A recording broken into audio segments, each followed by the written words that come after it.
With the permission of the conference director and the joint conference director, Dr. Pathasarathi Das.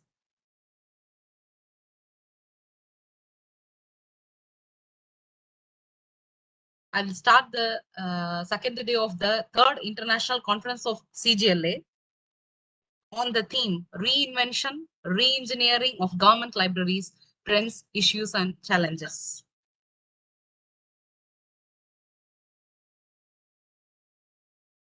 Is it okay, Parthuji? Shall I start? Okay, yes. Fine. Good morning to all. I hope the yesterday's session was very fruitful to the participants and the active library professionals. We are in the second day of the conference, as I said previously.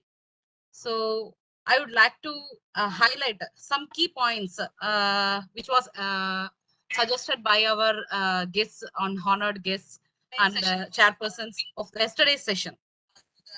The librarians needs to improve their skills and they will be equipped themselves and make more relevant to the information technology phenomena.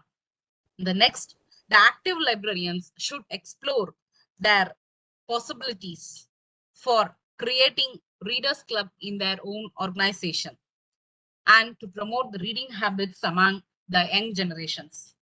And another key point which was suggested by Dr. Shantanu Ganguly sir, that the librarian will make themselves more approachable by their readers.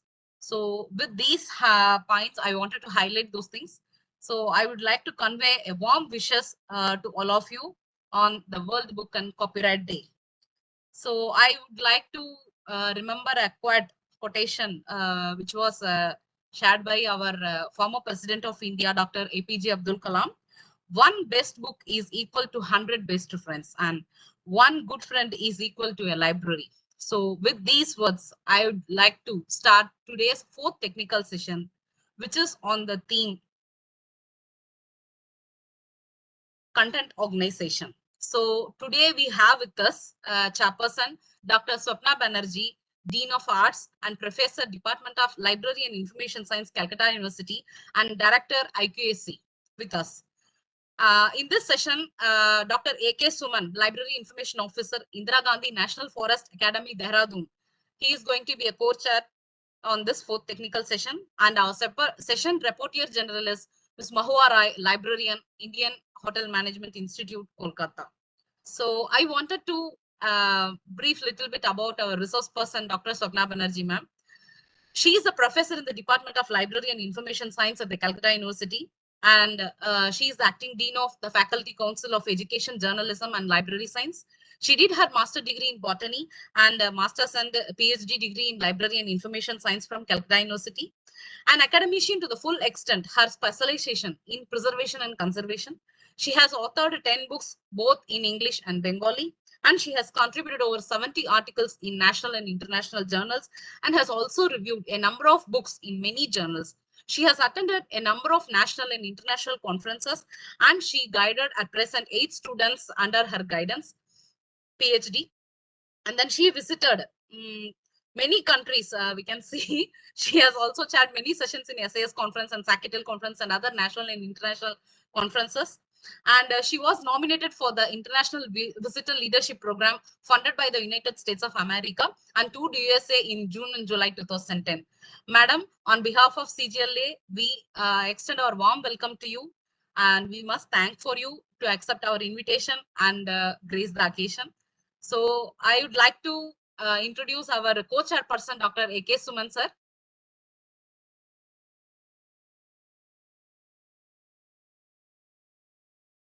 His academic qualification is BLIC and PhD and certificate course in basic application of remote sensing in human settlement analysis group from IIRS Dehradun.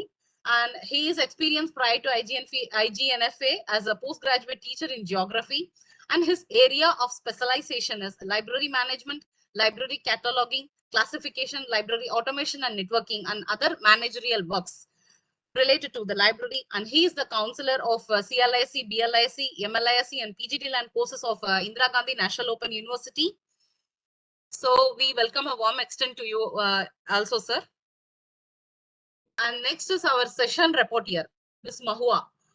She has done her master's in ancient history and culture from University of Calcutta, and she has a diploma in Indology from Kavikulaguru Kalidas Sanskrit University, and has done a certificate course in Sciences and Technologies in Archaeological Preservation and Conservation from Jadavpur University. She has presented papers in various conferences and has contributed many chapters in edited books. She started her career in the Ramakrishna Mission Institute of Culture, Kolkata, and at present, she is working as a librarian in the Institute of Hotel Management, an autonomous body under the Ministry of Tourism, Government of India for the last 10 years. Ms. Roy is an active member of our CGLA. So we, on behalf of CGLA and on my own behalf, I extend a warm welcome to Mahu also. So with these words, I hand over the session to Dr. Swapna Banerjee ma'am to continue the session and giving the opening remarks on the fourth technical session of today's conference. Thank you.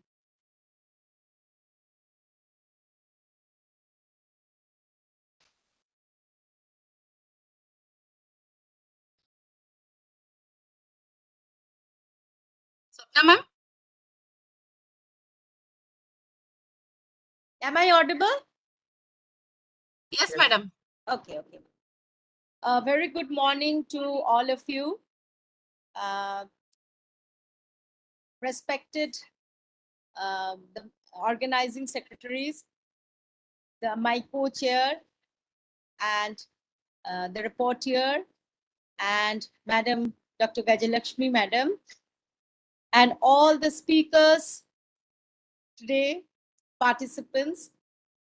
We are very much honored to be in this session today, because today is a special day, the World Book and Copyright Day, as Madam said. So this is a very major area today when we speak of content management in this World Book and Copyright Day. And this third international conference of CGLA is holding this occasion on these days. So it is a remarkable achievement for them all. CGLA has been holding this conference since 3 years, and I remember I was the speaker in the first year also of this conference, and they are doing a very good job in taking out and bringing out the problems of central government libraries, focusing these problems and trying to reach a solution to these problems. So I hope this conference will, this year also, like the other years, will end in a very good note with problem solving attitudes and problem solving themes, and so that many problems could be solved out, and the central government libraries could attain their solution in the case of staff, in the area of resources, in the area of services, in the user satisfaction, etc. Now, since this is a day which is dedicated to the best ever companion a man can ever get, that is books, and books have contents in them, books or journals or documents have content in them. Therefore, the theme content management is very relevant today. When we speak of content management, we not only include the contents of the books which has to be classified, but also we consider the contents of the library websites too. So I'll just tell few lines and I will go on with the session. So first of all, as I was seeing in the panel, this thing today is the participants, there are 6 participants, and they have a lot of differentiation, I mean, lot of variety in their presentation. So some content is in Nepali literature, some content is in the web Dewey system, etc. So you see content varies, and representation of content in the classification system, maybe in UDC, maybe in DDC, maybe in CC, whatever it is very important, which we often lack. The exact representation of the content in the classification system is not reflected. And as we know, DDC is very much westernized. Therefore, the content related to Asian studies, the content related to basic Indian themes are not very much reflected in DDC. And when we classify the books, we classify the documents, we are not at all satisfied as to whether we can give the exact number. This is much more reflected in religion class, I feel, in the history class, and in the literature class in special cases, in case of Dewey. And this is a very problematic area. So this is for the documents. Next, we went to the websites. The library websites are changing continuously. We should have a very, very dynamic library websites, and the content in the library websites need to be reflected very much as to the need of the organization, as to the content of the organization, as to the objective of the organization. So you see, content management focuses on not only the classifying the documents, but also in the library websites. To have a dynamic library websites, it's a need of the hour. So I appeal to all the librarians of CGLA and whoever others also, and also participant, please go on having a please move on having a very, very dynamic library website through which we can reflect the resources of your organization, the knowledge assets of your organization, the whatever various sources of your organization, etc. So with these words, I'll just start the session, and I would request the participants to present them. So we can carry on, and I hope that we should complete in time. There are 6 participants. We have 1 hour. So I think, madam, the 10 minutes is sufficient for each participant. So, Okay, ma'am. So we can take the question and answer session at the last of all. So we can continue. Yes. Okay. Then I'll would like to call the first presenter. Her name is Miss Piti Nagarjuna, Senior Scientific Officer from IISc Bangalore. Her topic is e-learning of journals in the modern era. Miss Piti Nagarjuna.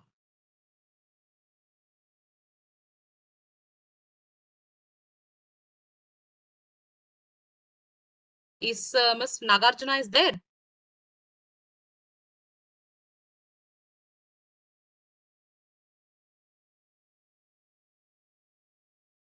Madam, I hope she is not joined, so I'll skip to the next person. So the second paper is on web presence of Dewey Decimal Classify Scheme, a suitable resource for small and medium libraries. The presenter name is Satrupa Saha, librarian, Surendranath Evening College, senior research scholar from Rabindra Bharati University, and Dr. Sudeep Ranjan Hadua, associate professor, Department of Library and Information Science, Rabindra Bharati University. Good morning, ma'am. Am I audible? Yes. Yes. Please continue. Ma'am, Shapna madam, and good morning to you also. First of all, I changed my slide introduction, please. Please change the slide.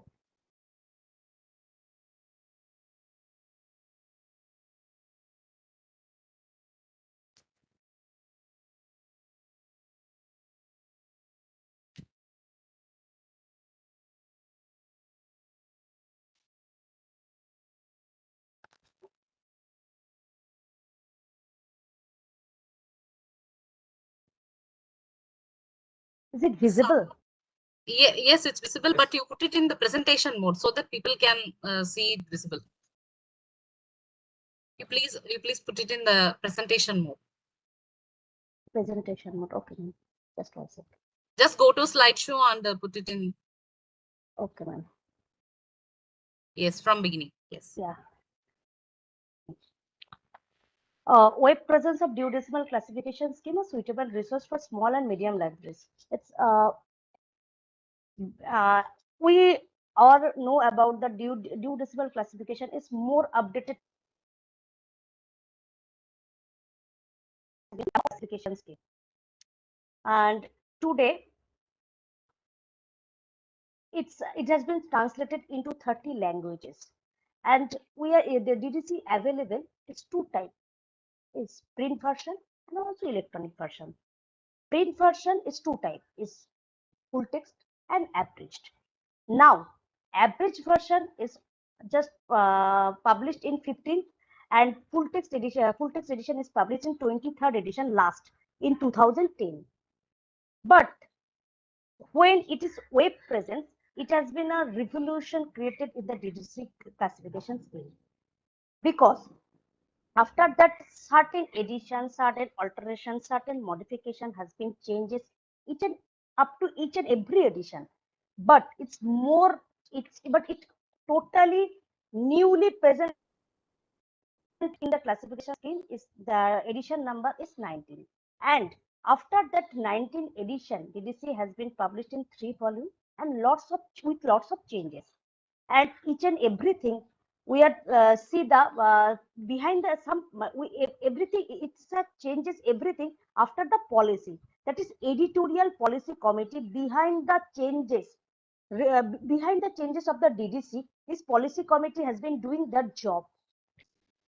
After that, my paper's objective is how to translate it DDC print version to web version, and after that, how to find out the various web resources online for online in DDC.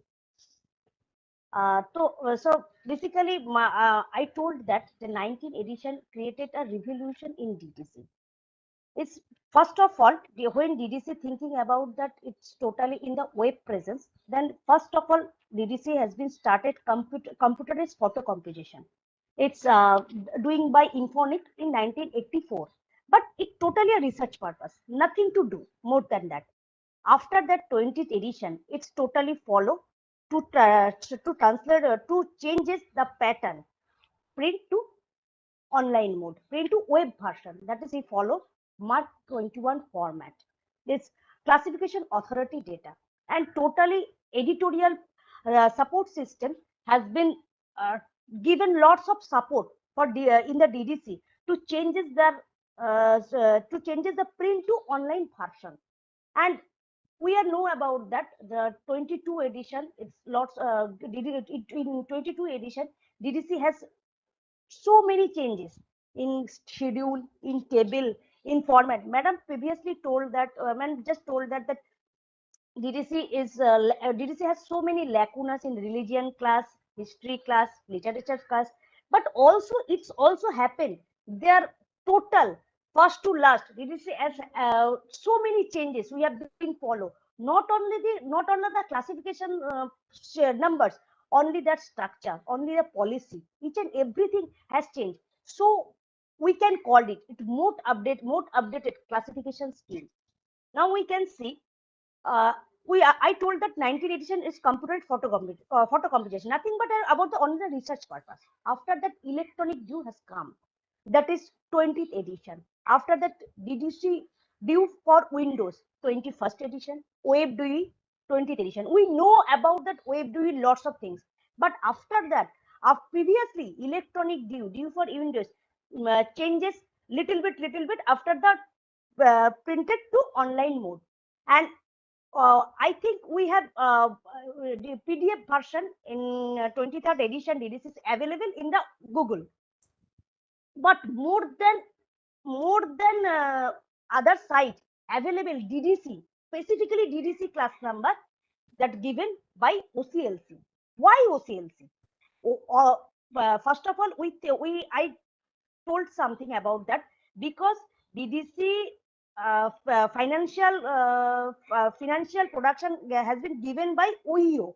After that, he has totally lost it. He can't provide the financial support system. Then OCLC take the charges, and after that, DDC total publication has been translated to OCLC. And electronic due, it's what is electronic due? Electronic due is published in 1993. It's 20th edition, but it had some little bit features.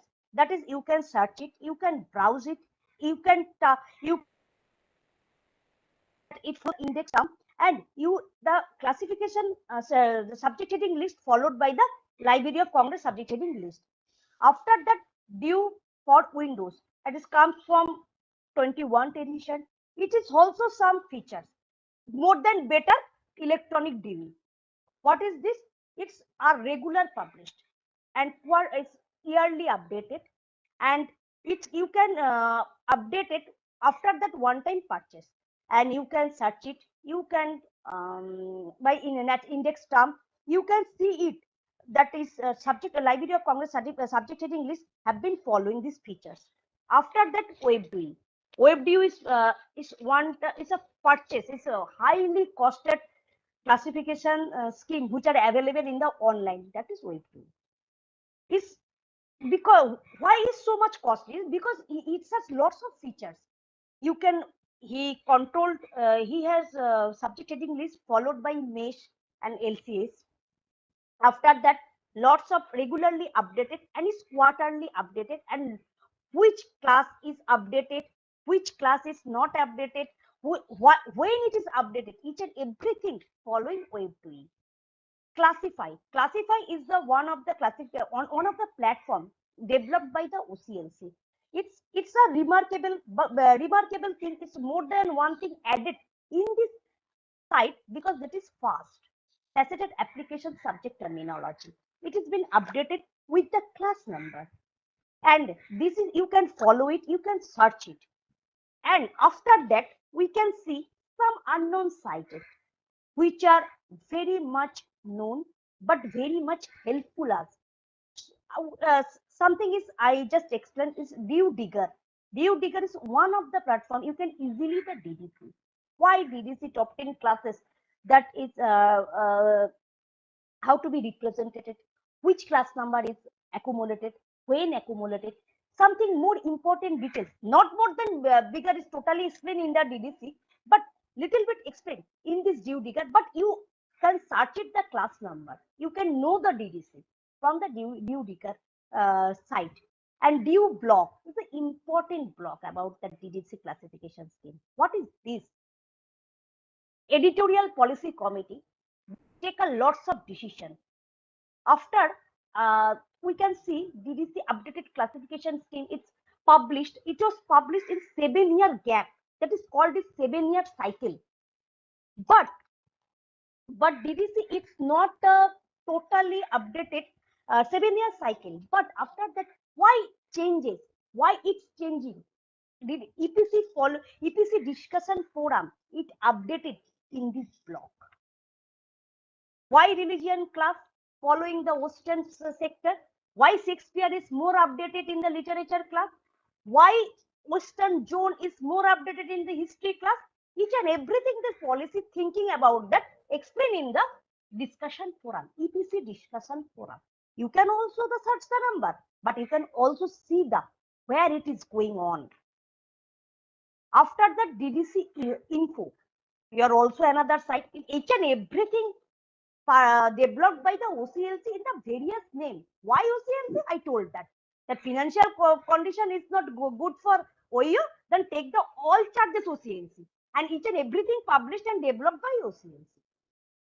After the DDC is also DDC info. You can see the number automatically updated. Which class number is updated? You can follow the this site and you can totally know the pinpointed each and everything. You should know the about DDC. So you follow this site. This is Dew info.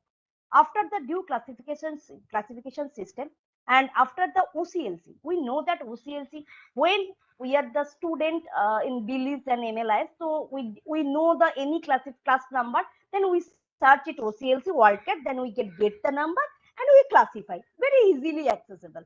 And now till that we say we search the same facility where it is available. Who books is one of the biggest database I ever seen in the world. That is WorldCat. After that, one thing we know that is DDC apps. We use smartphone. We know smartphone, so we use DDC apps.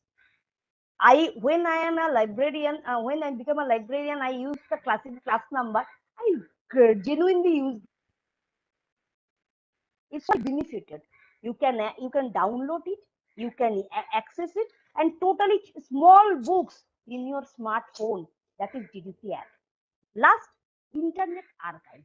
Internet Archive is not launched by some OCLC, nothing about that, but it's a huge, one of the biggest library in our hand, like DDC apps in our one hand. Because what is this? You can see UDC, you can see DDC, you can see average person, you can see full text edition, each and everything accumulated. You can see the past subject heading list, you can see the LCH, which are everything accumulated. And also with that Pather Pachali Bhutibhushan Bandyopadhyay, you can see it. Each and everything and in full text is available. DDC first to 20th edition. Rupa, I think you should shorten it little bit. Okay, Yes, ma'am. otherwise we'll run out of time. It's the last slide. It's last slide. It's okay. So it's everything available in the internet archive. So with the small, we are the student. We are and we know that how to use DDC, how to build the class number, so we can easily access these all sites. And some more library, medium libraries, small libraries have no huge amount to purchase DDC because it's costly. This all the sites are available. We can use and we can know the changes, their things about that. So we can use this site for their own development. Thank you so much. Thank you, Ms. Saha. If any participants have any questions, you please put it in the chat box at the end of the session. Ms. Saha will answer for your questions. So next presenter is Mr. C. Manigandan. She is a second year student of MLASC from Alagappa University, Karaikudi. And the co-author is Mr. M. Muniyaswamy, PhD Research Scholar, Department of Library and Information Science, Alagappa University, Karaikudi. His topic of the paper, most popular websites of online webinar applications, a webometrics ranking analysis. I would like to call Mr. Manigandan to present a paper.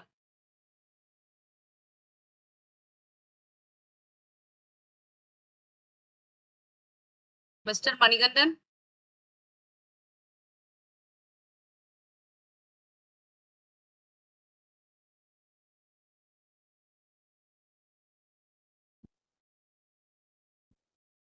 Then we will call the next person. Ms. Kirti Singh from Mangalayatan University, Aligarh, Uttar Pradesh. The co-authors are Mr. Ashok Kumar Upadhyay, Dr. D.P. Rastogi, Central Research Institute of Homeopathy, Noida. And another co-author is Yan Shiv Singh, Bennett University, Times of India Group, Greater Noida, Uttar Pradesh. Her topic of the paper is Indian Publication Trends in Coagulation Research, a Scientometric Study. I would like to call Ms. Kirti Singh to present her paper. Ma'am, good morning, all of you. Am I audible? Yes, please continue. Good morning to all of you. Yeah. Good morning to all of you. My topic is Indian Publication Trends in Coagulation Research Evidence from PubMed. Coagulation is a medical term that refers to the process of blood clotting. It prevents excessive bleeding during injury. The process by which blood clot into solid lumps, often known as clot. Clotting is influenced by more than 30 different types of cell chemicals in the blood. Coagulated disorders are the group of disease that can cause hemorrhage, bruising, or thrombosis.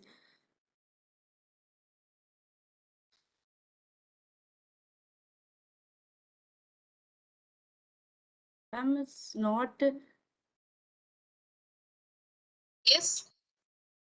Ma'am, slide is not. Wait, ma'am, wait. Okay. Here, the scientometric method has been used to analyze the productivity and literature trend in the field of coagulation. Here, we worked on the coagulation literature research. How much coagulation literature, how much coagulation research is going on in our country.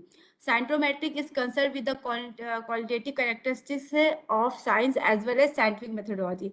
In the 1960s, Wesley V. Nellie Moy invented the term scientometric, which is now widely used to characterize the study of science, growth, organization, interrelationship. Here few literature reviews done for this study to know the bibliometric analysis, or we can say scientometric analysis in the field of science related to some diseases. Methodology. The data has been searched with the queries like coagulation, blood clotting, or thrombosis of hemoglobinopathy with a fixed geographical location as India for the period of 1972 to 2020. Total 3,606 data has been found from PubMed, which is one of the largest biomedical science databases. Further, the data has been analyzed in MS Excel and MS SS. On on these articles that the studies has been done, the average year from publications, the publication average year is 8.14.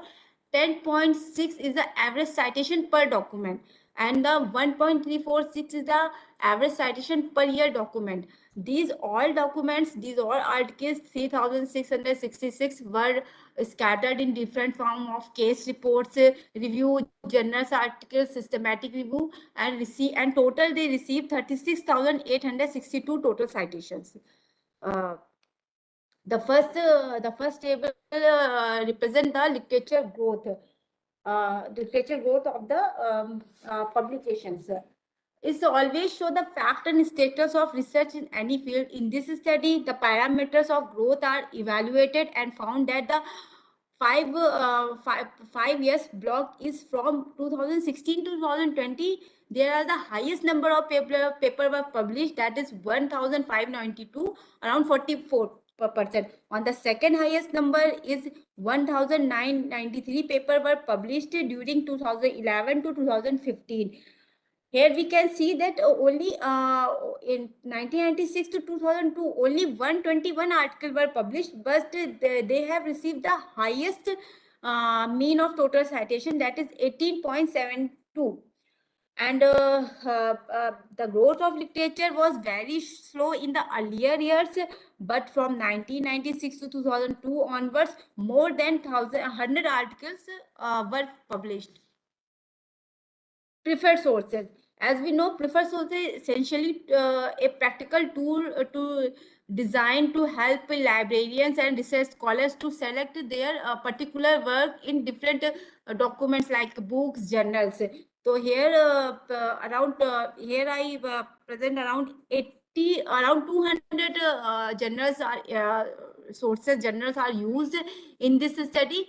The highest number of paper published in the Journal of Clinical and Diagnosis Research and have been received 305 total citations. On the second position is a BMJ cases report, contributed 85 publications and received 171 total citation, followed by Indian Heart Journals, Neurology, Indian Journal of Critical Care, and so on. Here we can see that Neurology India only published 68 articles, but they have a highest index H index value, that is 15, along with the highest total citation 535. It means that anyhow publications are less in this, but their quality are very high. Journal of Clinical and Experimental Hepatology has received second highest H index value, that is 13. However, it has contributed only 35 articles. Journal of Clinical Experimental Hepatology, Thrombolysis Researchers has a value of 22 each respectively. The top institution is this table represents the top 13 institutions. Those have contributed in the field of coagulation literature research in India. This study shows that All India Institute of Medical Sciences has contributed the highest number of publications, that is 661. In this study, around 80 institutions has participated for the coagulation research. And on the second is the Postgraduate Institute of Medical Education and Research, 386 publication, Christian Medical College, 185, Institute of Liver and Biliary Science, 172, Tapine Medical University, 137, and so on. Here we also identify the Lotka Law Productivity authors. In 1926, Alfred J. Lotka defines Lotka law that describes the author publication frequency for any particular field. The analysis of the author productivity has shown that 10,873 authors have written one article with a proportion of 0.763, whereas two articles contributed by 1,734 authors with a proportion of 0.127 proportion, and three documents written by 660 authors have given 0.48 proportion. The majority of authors contributed, that is 10,387, only one article. which much is higher than 60% suggested by Lord Carlo. Here, this table figure show the Indian scholar collaborated with 20 with the countries. Here, the highest collaboration of India shows with the USA, that is 554, and followed by China 249, Germany 134, France 34. So here, this table shows that India has a highest collaboration with US authors or US scholars. In this study, the content analysis is also done. The content analysis is helpful for the uh, telling the or exploring the new words which is coming in a literature, in the research of any particular field. In this study, author keywords from title and abstract keyword has done. There is total 9,923 terms appeared in author keyword, in which term human occurred 2,669 times. In title, there is 7,385 keywords appeared in have appeared term symbiosis used 836 times. However, it used 3,222 times in abstract keyword, which you can see is second highest in all keywords. This analysis clearly shows that word occurrence frequency is very high in abstract keyword, as their top 20 keywords use more than 100 times. The patient term is highly used term and occurred 7,011 times, and the word therapy is less used with the occurrence of 826 times in abstract keywords. Conclusion: this is study the some analysis on the basis of this calculation research study has been made, and it shows that the growth of publication was very show in the earlier, as I already told, but is were growing slowly and continuously growing. The highest preferred journal is the Journal of Clinical and Diagnosis Research with the 90 publication and published with 305 citation. The top institution is Indian Institute of Medical Sciences, and the highly used term is patients is 7,011 times. This study is useful for all those who are working on this coagulation research, or who are belongs to any medical field. This is useful for also those scholars who are very interested in just like a hematology, because it's a part of a hematology coagulation. So thank you all of you. Thank you so much, ma'am. Thank you, Ms. Kirti. So I would like to call upon the next person, Ms. Momina from Delhi. Her title is A Review of Literature on Collection Development in Academic Libraries, and her co-author is Dr. Deepamala.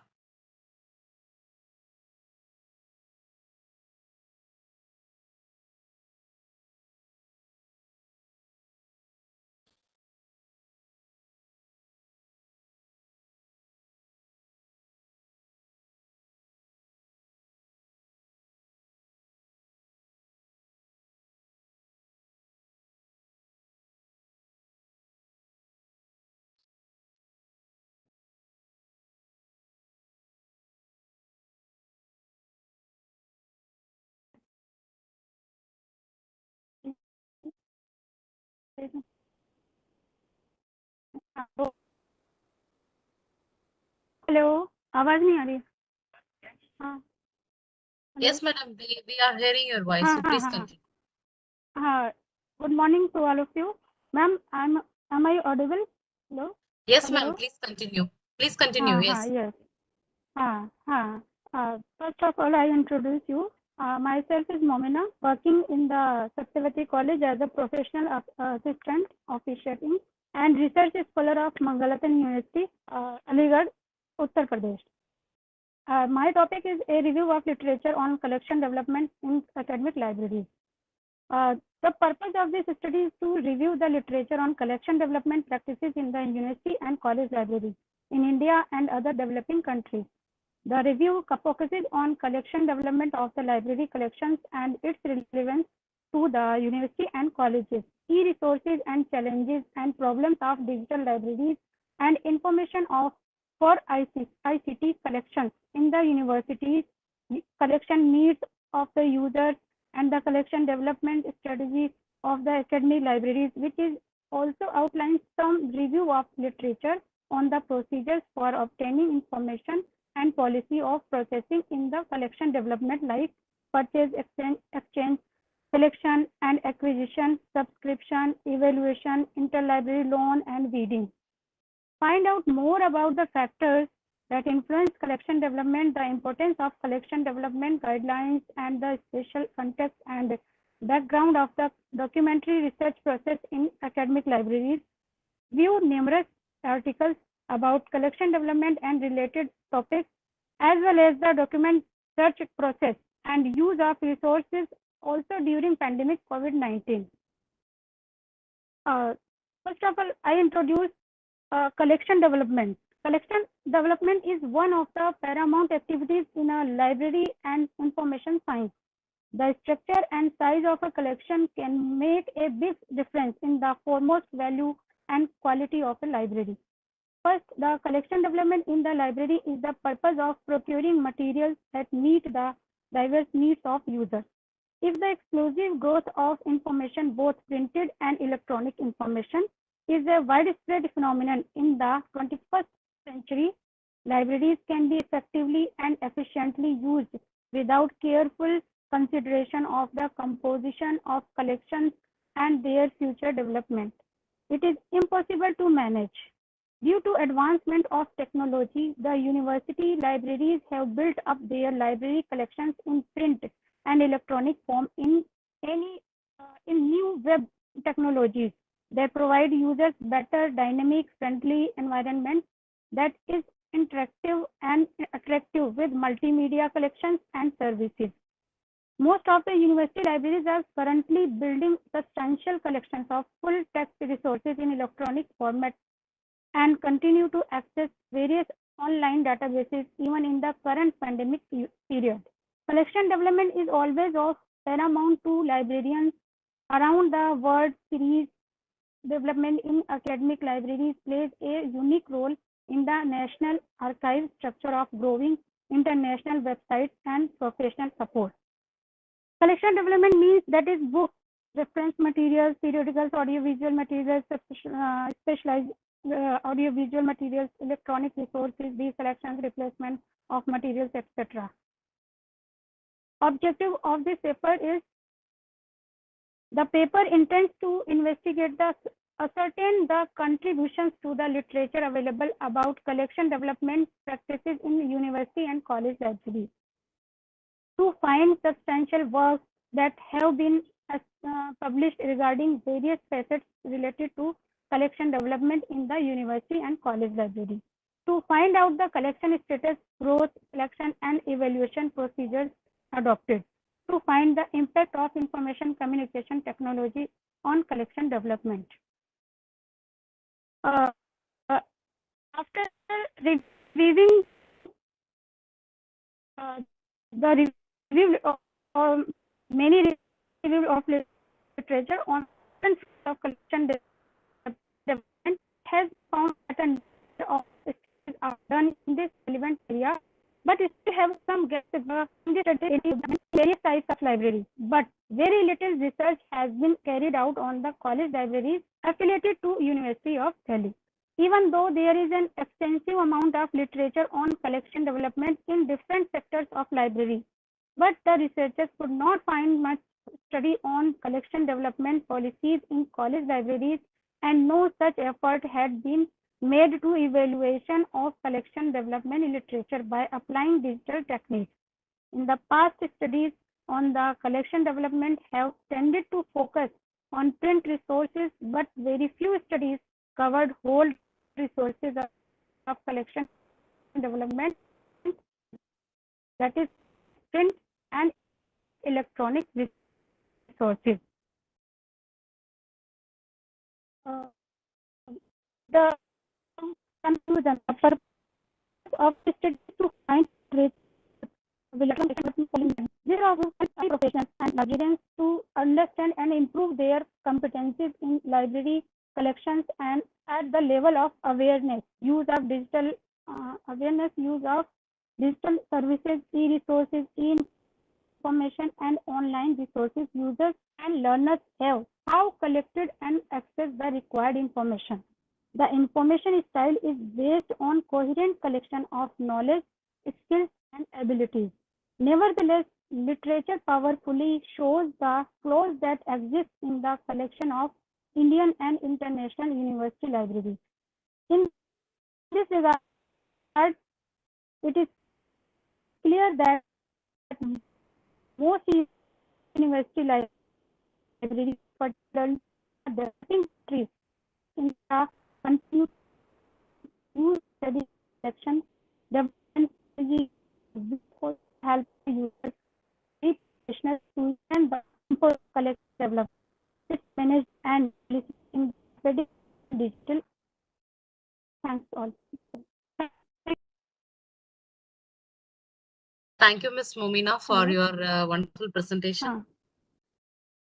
Next, I would like to invite the last presenter of this technical session, Ms. Nikita Lama.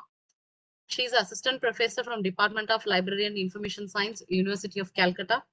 Her topic is Organization of Nepali Literature as revealed in Dewey Decimal Classification. So I would like to call Ms. Nikita Lama to present her paper. A very good morning. A very good morning to respected chairperson. Yes, ma'am. Chairperson, co-chairperson, moderators, rapporteurs, and my fellow participants. Today, my topic is organization of Nepali literature as revealed in Dewey Decimal Classification System. Here, I have tried to show what is the condition of the Nepali literature, how they have been, how will they have been classified according to the Dewey Decimal Classification System. As in most of the modern libraries or in the academic libraries, they are using DDC, Dewey Decimal Classification System, to classify the documents.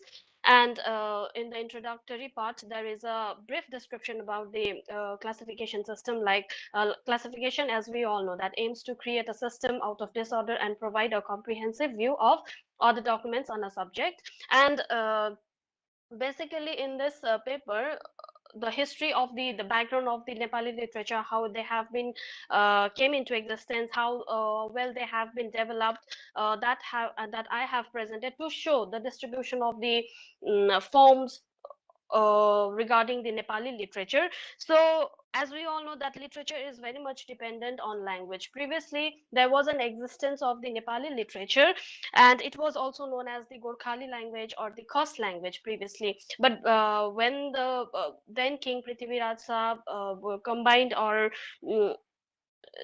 this united the country, after that Nepali language got its name Nepali.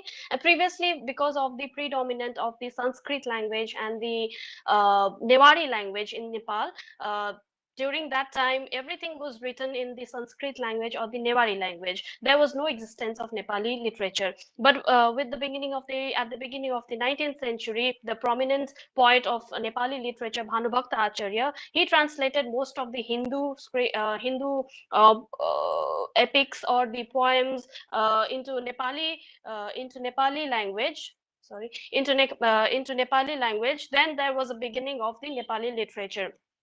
And the most effective work Bhanubhakta have done is he translated Ramayana into Nepali. Then it is also known as the beginning of the Nepali literature era. And he is also, Bhanubhakta Acharya is also known as the Adi Kavi or the founder poet of Nepali literature. So briefly, this is the introductory part. The main objective of my paper is to understand the present scenario of Nepali literature and how will they have been organized through the DDC to find and understand the limitations while classifying the documents, Nepali documents, and to search if there is any alternative classification system for Nepali literature.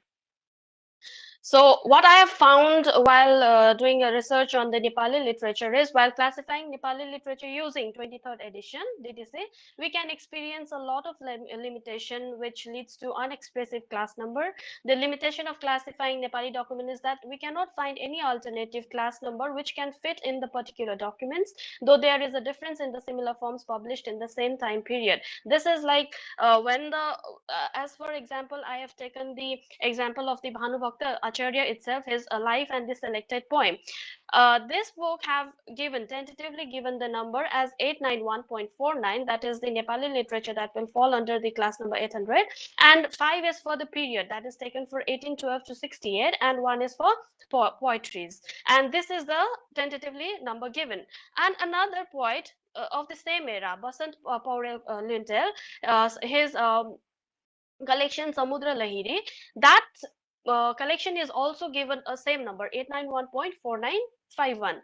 And this is the limitation, that it is very difficult to classify. Like tentatively the things are working on, the classification are being done in this manner. So it is there are many limitations while we stick to the tables also, while we stick to the class numbers also. There are many limitations when we go on classifying the Nepali documents as well.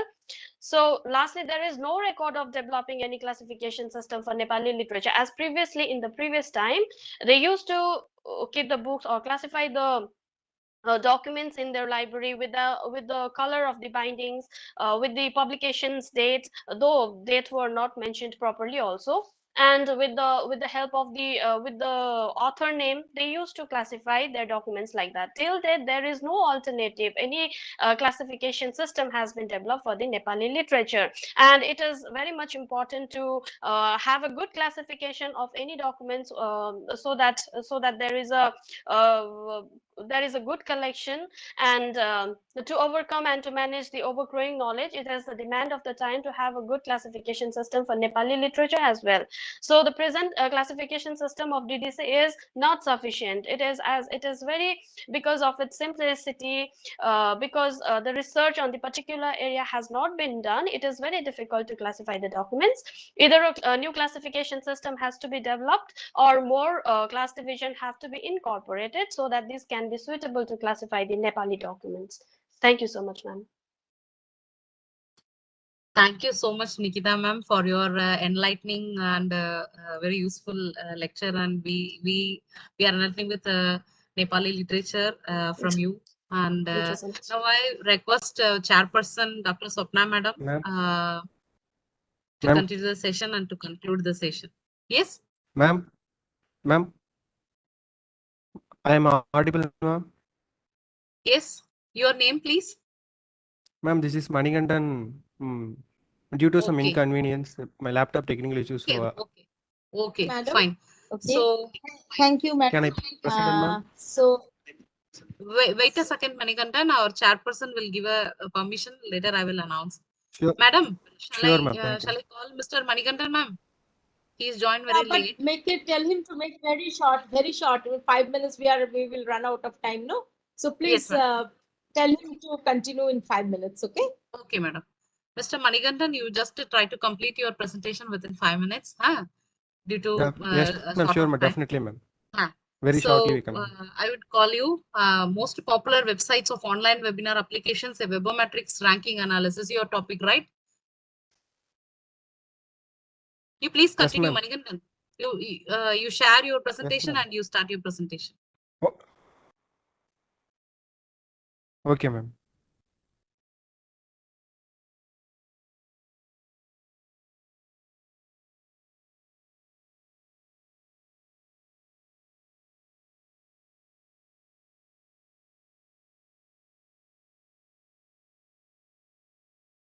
Ma'am, is this visible, ma'am? Ma'am? Wait, I am just sharing. Wait for a second.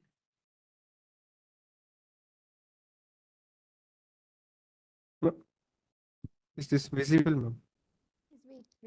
No.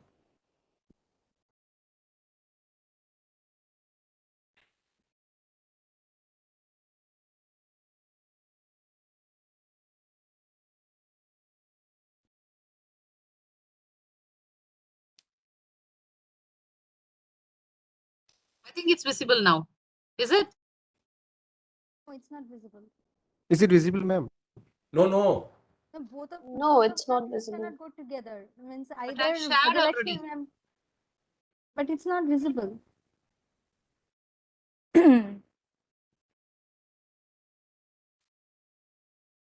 I shared a screen, ma'am. You please share your screen, Manikandan, otherwise. Yes, ma'am. Now I bring my screen, ma'am. Is this visible? Not visible. Not visible, Manikandan. Maybe due to bandwidth, there will be a problem. Shall I Yes, ma'am. Due to this share it? Yes. Yes, ma'am. You can visible, ma'am.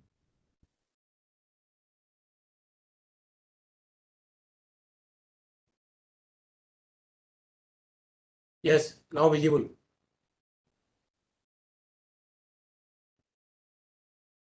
Mataji, put it in the presentation mode.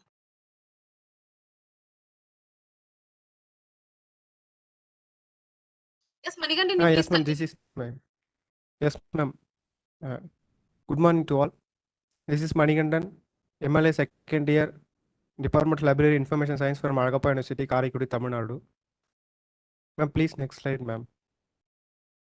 Very shortly, I can complete this. Ma'am, please next slide. Mataji, please move it to the Ma'am, next slide. am I audible, ma'am? Yes, you are audible.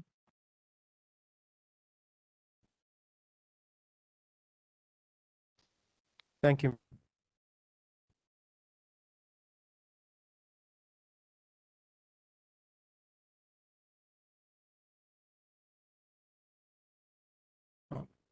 Thank you, ma'am.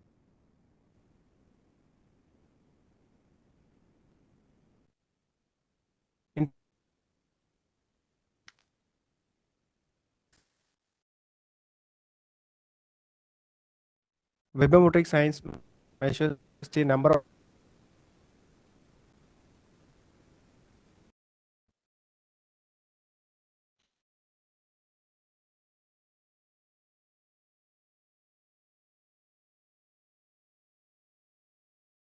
Manikandan, your voice is not Okay. coming. Please carried out continue. in the same way as is a tradition means one can observe us actually react and use specific web stage. Objective of the study to find the rank of Google global rank of webinar application websites to analyze, ma'am, to analyze the external back pages on Your web voice is not coming applications properly. to analyze and web page of the selected website to find the reach rank of the other application website to find out the index URLs quality and of the online webinar application websites. And please next slide, ma'am.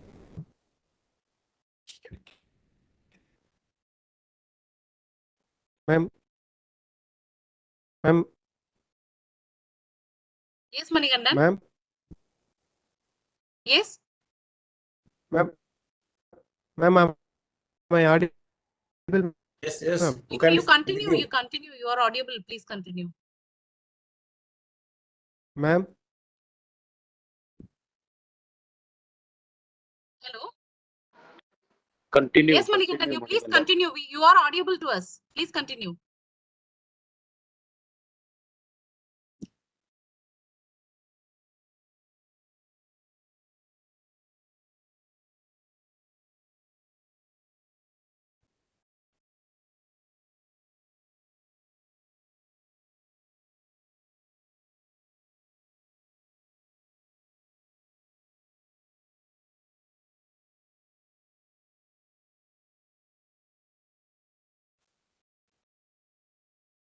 Madam, I hope he left the meeting due to some bandwidth issues. Yeah. So I think we should conclude the session, no? Yes, madam. Yes, yes. Hello. Hello, excuse me. So the participants, if you have any questions among the presenters, you please put it in the chat box so that the presenters will answer to your questions. Hello, excuse me, ma'am. Manasa from Karnataka. Ma'am, yesterday I can't attend the presentation. What has happened? What has happened?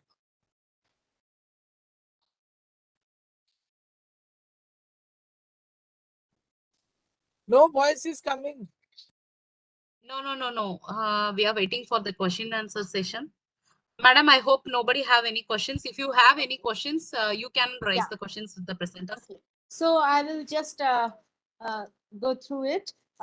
See, in this session, in the second day of the conference, we had, I think, total 1, 2, 3, 4, 5 participants. Okay, and Yes.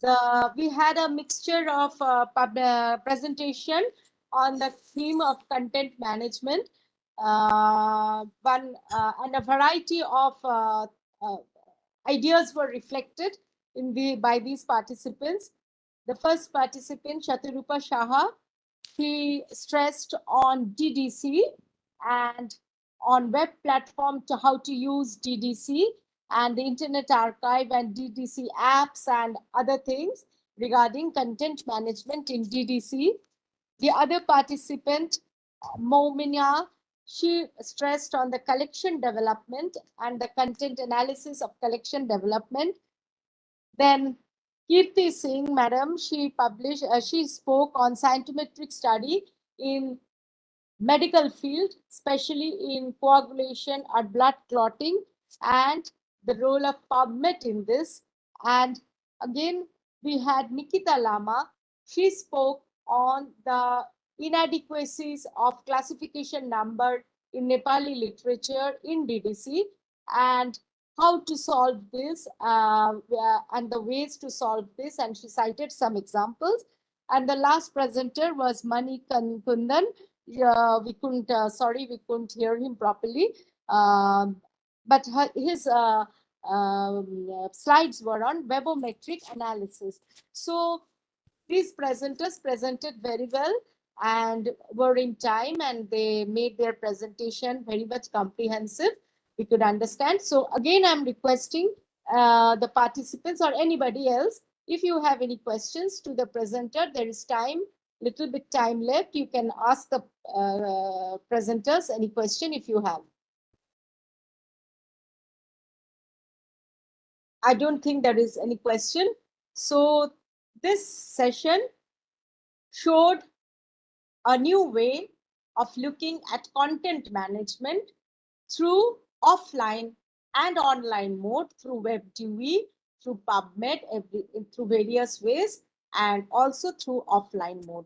So I conclude the session by saying that content management has emerged a very important area in the libraries, for the librarians to manage the content effectively. And I congratulate CGLA for choosing this theme on this to be spoken and to be rehearsed and to be cultured by the participants in this session. With all this, I thank the organizers for giving me a scope to chair the session, to the moderators, to my co-chairperson, and to all of whom are those who are technically involved in this WebEx operating system, to Madam, especially Madam Gajalakshmi Madam. And I conclude the session. A very good thank you to all. And I hope and I wish the conference a very satisfactory one and a very complete one. Thank you. Thank you so much, ma'am. And I convey my sincere thanks to the co-chair, Dr. A.K. Suman sir, and Dr. Sapna madam too, and the session reporter, Ms. Mahua Roy. Thank you once again, all of you, and thank you to the presenters also. So now, next we are moving to the technical session 5.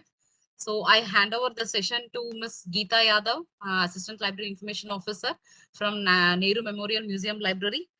Madam Geeta, please continue. Hello, good day to all. As ma'am said, I am Geeta Yadav, Assistant Library Information Officer, Nehru Museum and Library, New Delhi. On behalf of Central Government Library Association, CGLA, welcomes you all to the 5th technical session of the 3rd International Conference on Reinvention and Re-engineering of Government Libraries, Trend, Issues and Challenges. The theme of the 5th session is Knowledge Management. On the behalf of CGLA, I welcome our chairperson of the session, Shri P.K. Upadhyay sir. Shri P.K. Upadhyay Okay, sir. just, Yes, sir, sir. just a minute. Yeah. Yes, sir.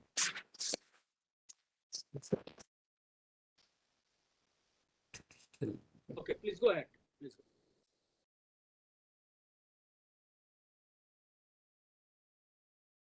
Shall I continue? Oh. Yeah, just.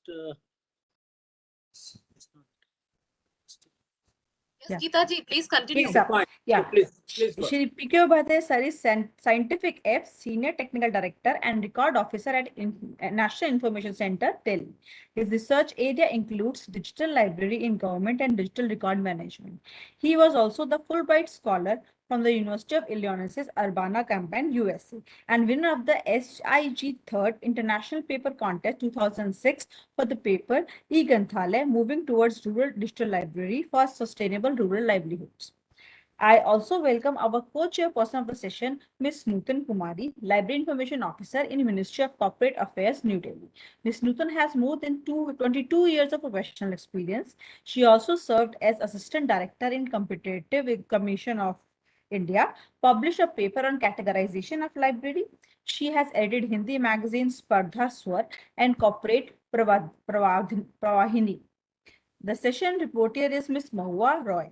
Presently, she is working in the Institute of Hotel Management, an autonomous body under the Ministry of Culture, Government of India, for the last 10 years as a librarian. She started her career in Ramakrishna Mission Institute of Culture, Kolkata. In that institute, she has served in Indological Research Library and in the School of Language Library for 5 years. Now, I hand over the session to Mr. Shri P.K. Upadhyay, sir. Okay. Thank you, Geeta, Ms. Geeta Yadav. I think this is the session. Theme is knowledge management, and how many papers are there, or is anybody presenting here, or who are? 6 papers are here, and Okay, 6 presenters papers. 6, yeah. Only 4 paper. Okay. One. Sir, actually, in the yesterday conference, due to medical emergency, Ms. Sinjini Mukherjee may not able to present her paper. So she'll allowed to present her paper in this session. And same case, another one, Madam, Professor Aditya Kumari, due to her exam invigilation duty, she may not supposed to present her paper on yesterday session. So she will also allowed in this session. So total 6 papers in this session, the presenters is going to present. Thank you. Another one is also there, Mansa, I think. Mansa, someone has left, so she has also. Yes. Manasa and Aditya Kumari only. I'm telling this. Okay, fine. Thank you. And this the duration of the session is, I think, how much time we have for this session? 1 hour, sir. 1 hour. So 1 hour. 1 hour means the 6 presenters and papers presentations are there, and 1 hour. So means each paper at least 10 minutes. 10 minutes will be there for each paper. So I request all the participants to just take care of their presentation in the crux of the paper and the main points they can cover while presenting, and the 10 minutes and maybe some time up or down, because we will have also question answer session. So 6 papers means 10 minutes to each participant, and then then question answer. So with this, let us begin this session, a very important session for library information science of field, which is knowledge management. The Before the session, the content management session was also there. And then this is the knowledge management. To some extent, I feel very related to this content management, knowledge management. But exactly if we go by the definition of knowledge management, it is it is a method relating to creating, sharing, using, and managing the knowledge and information in an organization. It refers to the it is basically knowledge management is now the multidisciplinary approach. It has become, and with the advent of IT, the methods and challenges, and we can say it is something, it has shifted to a great extent uh, with the digital technologies like content management. If you say uh, it it is part of the knowledge management. Library management also we have been practicing, and so uh, like post-God's theory, we have read the planning, organization, staffing, direction, coordination, reporting, budgeting. All these things were also earlier being practiced. The similar, all the approaches are also available in the knowledge management. Uh, so with this introduction, I will invite the first speaker and presenter of this paper. Uh, uh, I don't have list of the papers. Can we start the first presentation, and then I'll request to just finish in 10 minutes, and then if question answer we can have. Please. So I welcome Paritosh Dattare Pawar. His topic is Information Search Through Internet During Lockdown, a survey of college students. Mr. Paritosh, please. Fine, please. Yeah. Thank you, madam. Am I audible? Yes. Yeah. Yes. Start. Yeah. Okay. Please I'll go share ahead. my screen. Okay, please just go ahead and Yeah. share your Yes. I'm sharing my screen.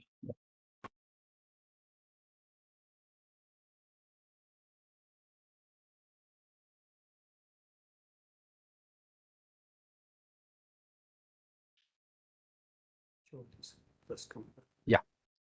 Okay. I hope the screen is visible and the first slide on the PPT is also visible.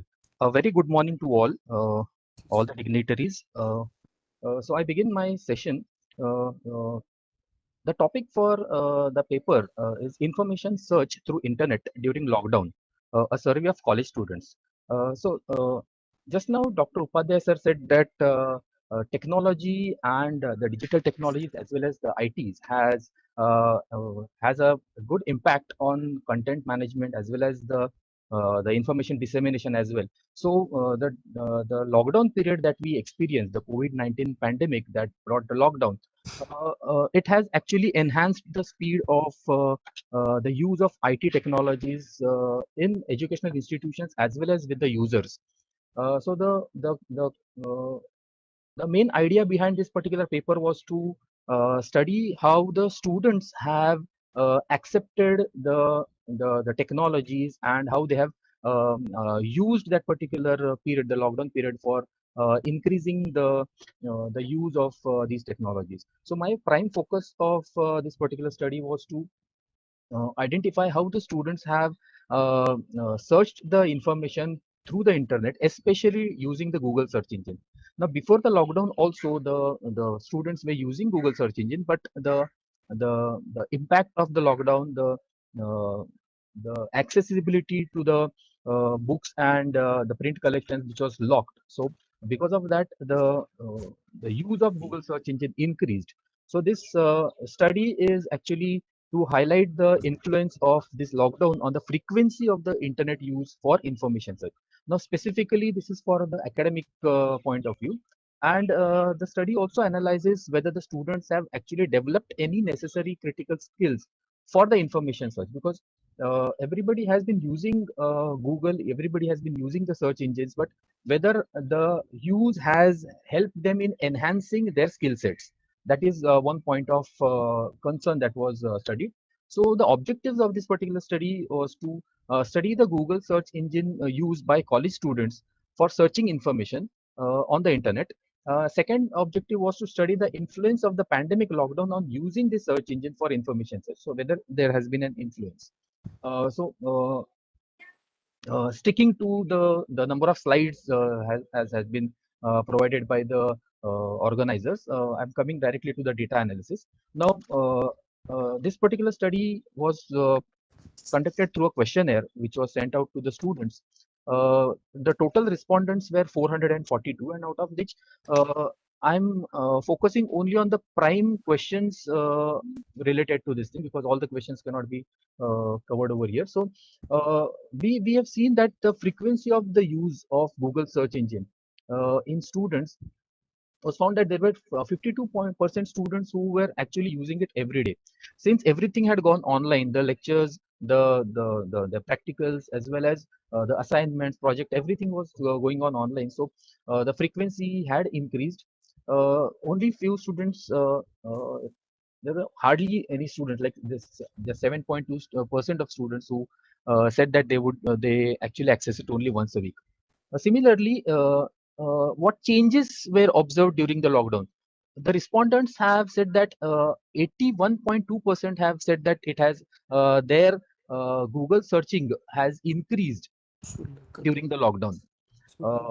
Similarly, about the skill sets, 91.2% of the students have said that their searching skills can be polished with continuous use. It indicates that they have realized that searching information through Google or any search engine is a skill set, and they have realized that if it can be polished, they can use it in a much better way. Similarly, they have also experienced that because of continuous use of the Google search engine, they have found out that their searching expertise has improved. Similarly, as per a satisfaction of the students is concerned, it was found that only 9.3% of the students said that they were very satisfied as to the search results that they obtained after using the Google search engine. 39.4% said that they are satisfied.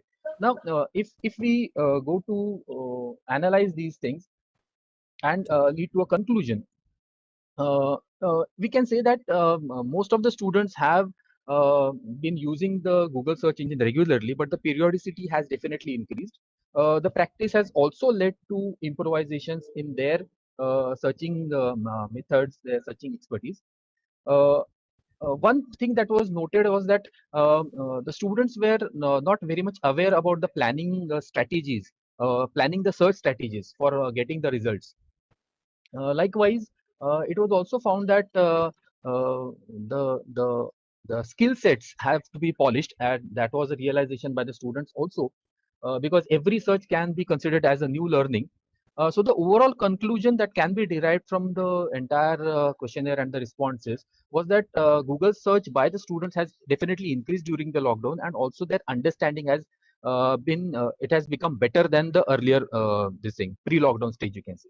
Now, some suggestions that can be derived from the conclusion and the studies that since there is a realization from the students itself, some information literacy sessions can be organized to train the students to improve the skill sets, to allow them to use advanced search, Boolean operators, and other Google tools for searching the information.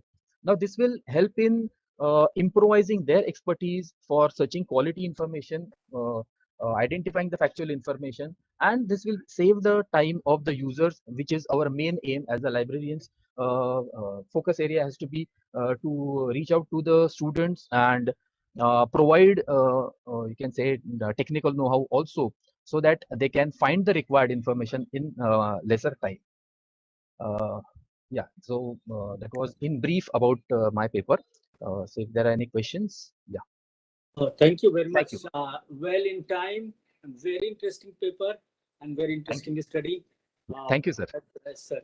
And then I think because internet searching, what you told during the lockdown period, the skill set and should also be increased by librarians, because we know that librarians are very good in searching, advanced searching, and it is a general search by public. but we know that whenever librarians search, the search strategy and search results are different on internet. This is my experience also. Whenever we say how to search is in Google Scholar, many people don't know. Yes, But if you train them to search the Google Scholar, half of their research approach will change. And then how to search Google Scholar is itself a lesson. And then they don't know how to search a phrase and then between the phrase and single word and author and title and sometimes PDF. So it's very interesting paper, and I will like also you to extend your because you could have included what is the experience of the students, college students on library e-resources if you are subscribing. It could have been also covered. So this will enrich your paper. This is my suggestion. But certainly you have focused only on Google search and the search requirement of your students. Thank you very much. I think we can take up the question at last if somebody has. The second paper, we can take it up for presentation. And Mr. Paritosh, we can wait till the presentation of the papers. Yeah. Thank you, sir. Thank you very much. Geeta, who is the second? Second presenter is Mr. Anish Shukla or Dr. R.K. Bhatt. The title is Citation Analysis of Doctoral Thesis, a Study. Okay. Mr. Anish Shukla? I think he's not logged in yet. Is he there? Mr. Anish Shukla or Dr. R.K. Bhatt, sir? No, I think they are not available. They are not available. You just proceed with the next presentation is by Prabhjeet Pramanik, librarian, Begum College, Howard, West Bengal. The topic is Open Learning Resources and Overview. Mr. Abhijit is also not available, I guess. Mr. Abhijit? Not available. Okay, move on to the third presentation of the day. H. Mumtaz Begum, librarian and information assistant, grade 2, library, Chennai. The topic is Signometric analysis of the research paper output on preservation and conservation, a study. H. Mumtaz Begum. Ma'am. Yeah, ma'am. This is You can Mumtaz present Begum. you can present your paper, ma'am. I contribute my topic related scientific analysis based on preservation and conservation. Introduction. The scientific is concerned with the quantity, features, and characteristics of science and scientific research. Emphasis is placed. Ma'am, actually, I am telling introduction slide, ma'am. That is abstract showing.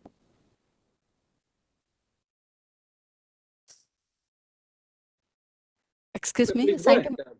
Yeah. Sorry. Content in the introduction. Yeah, sorry.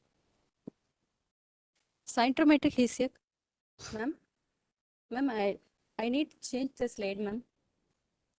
The study explained about the preservation and conservation is a worldwide and scientific study. The data were retrieved from the Web of Science I took. The period is 2017 to 2021. The total record is 3,367. In the year 2021, the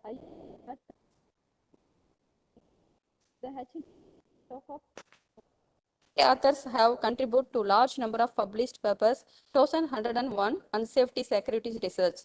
The single author contributed with 274, that is the percentage contribute 8.14. Multiple authors contribute 3,093, the percentage is 91.86 recorded. The average level of cooperation was 0.91. The growth and doubling time from 0.65 to 1.42 during the 2017 to 2021 steady period of will range 0.18 to 1.06. The word conservation is the most occurred keyword, which is appeared in 759 articles and placed in the first rank. The study environment evident that there are 3,246 articles published in English language. The most contributed country is USA, that contribution of articles number 682, that is the first place. Excuse me, next slide, ma'am. Introduction is scientific is the concerned with the quantitative features and characteristics of science and scientific research.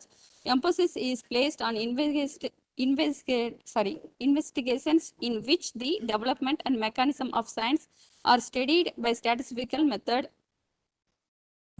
The Nelima and McLuhan author represented the defined scientific his quantitative method, which deals with the analysis of science viewed as an information process. The big 1972, the author defined scientific as a study of the quality evaluation and intercomparison of scientific activity, productivity, and progress. Bookstein 1995 defined scientific as the science of measuring science. Preservation, the preservation is the defined the activity of protecting something from loss or danger. Preservation is also a process that keeps organic things from decomposing. If the preservation of the flowers in your program courage is important to you, you can dry the flowers to keep them and decaying. If you dry them, they will properly last longer than your relationship with your high school boyfriend. The word preservation is often used by referring to historic preservation, which is the production of buildings and sites of historic significance. Conservation is the act of protecting Earth's natural resource for current and future generations. Preservation is the production of plants and animals, natural areas, and interesting and important structures and buildings, especially from the damaging effects of human science. Conservation. Why should we are preservation or conservation our document? Because it maintains library material wherever conservation means the remedial treatment and restoration of the already damaged material. In conclusion, preservation asserts in keeping information accessible and usable over time, whenever we need, the document will be carried out by the user. Conservation treatments help to ensure the longevity of objectives that have value for that content, so information can be learned from them artifact. How do we preserve library books? We are following four types: storage, shelving, handling, making copies. Storage means storage books away from sources to heat and master. Shelving, store small to medium sized books upright vertically. Handling the books gently to avoid separating covers and spines pieces from the binding. Making copies, don't place books face down on a photocopier or a scanner. Ma'am, next slide, ma'am. This is I took the article. This is the methodology I will follow following my studies. I took the data from Web of Science, that is the Calaverita analysis. I took analyzed that data for tool, Bibo Excel and Bibo S Viewer for graphical purpose. MS Excel to calculating the preservation and conservation research. The study based on scientific, the keyword analysis I took, the topic is preservation and conservation. That is the keyword. I picked the main theme of the research. The period is 2017 to 2021. The total records consist 3,367. I followed these objectives in my studies, that is the year-wise contribution and citation of H-index and year-wise authorship distribution, type of documents, GIPS law of keyword occurrence, active index of Indian publication in this research. Year-wise distribution, the topmost article will be followed 2,221. The total record is 818. The percentage is 24.3%. The least contribution in the year 2017, the article is 564. Citation report for preservation and conservation. The most article cited has, that means has cited in 2017 in the year that is 7,130 times the article is cited. The total cited article is 6,861. The publication is 564. The least and not more, the recent year 2021, the publication is 818. The cited article is 960. Times cited 1030. The H indexes consist 9. Year-wise authorship pattern is the topmost article published authorship in the year 2021. The total number is 818. The single author contribute in the year 2021, that is 64. The two author consist 97. The least author contribute, but in H index consists 2017, the top place, but year-wise authorship contribution is it is the least year. Sorry, next year. Single versus multiple authors. The single author's contribution is 8.1. The multiple authors' contribution in the chart represent 91.9%. Single versus multi-authors, degree of collaboration. I took compare the single author and multiple author. Single author is 2017 51. The multiple author is 513. That is the least of the year. The percentage of cumulative DC is 0.90. The 2021 is 64. The single author contribute. Multi-author is 754. The total percentage is 0.092. Web of Science category is in the environmental science is 524. This is subject wise I classify. Maximum the place is consist first place environmental science subject. Ecology is 440. Biodiversity conservation is 347. Archaeology 245, art is 245, same chemistry analytical also 245, spectrography 245, environmental science 239, geoscience and multidisciplinary 135, and the same material science also. Relative of growth and doubling time. In the meanwhile, 2017 is consist 564 records. The cumulative value is none. The mean value is mean value is 0.55. 2021 818 records. The cumulative value is the top most value is 3,367. The cumulative value difference value is 0.048. Relative growth and doubling time. The average growth rate is 0.87 and average doubling mean time is 0.55. The growth rate is gradually increased year by year and doubling time is gradually decreased by every year. Document wise distribution. The Web of Science sector, the type of document, article, review, proceedings, paper, book, chapter, editorial material, data, paper, early access, letter, book review, like that. But the topmost H index placed article is 39. The citation come H index score 3,176 records. Book review and meeting abstract is null candidate. The keyword analysis, topmost keyword analyze conservation, that is the record 759. Rank is first rank. Preservation is 260 ranks. 2. That the rank is 2 consist. These are keyword contributing. Keyword analysis, the topmost keyword is using conservation. Language based distribution, first languages we are using almost English.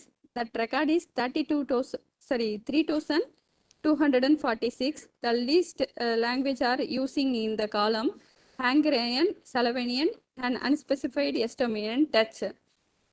The French also consists 20th rank, 4th rank. The consist record is 20. Country-wise distribution is topmost country is USA. Our India consists 77 records. The rank is 14th record.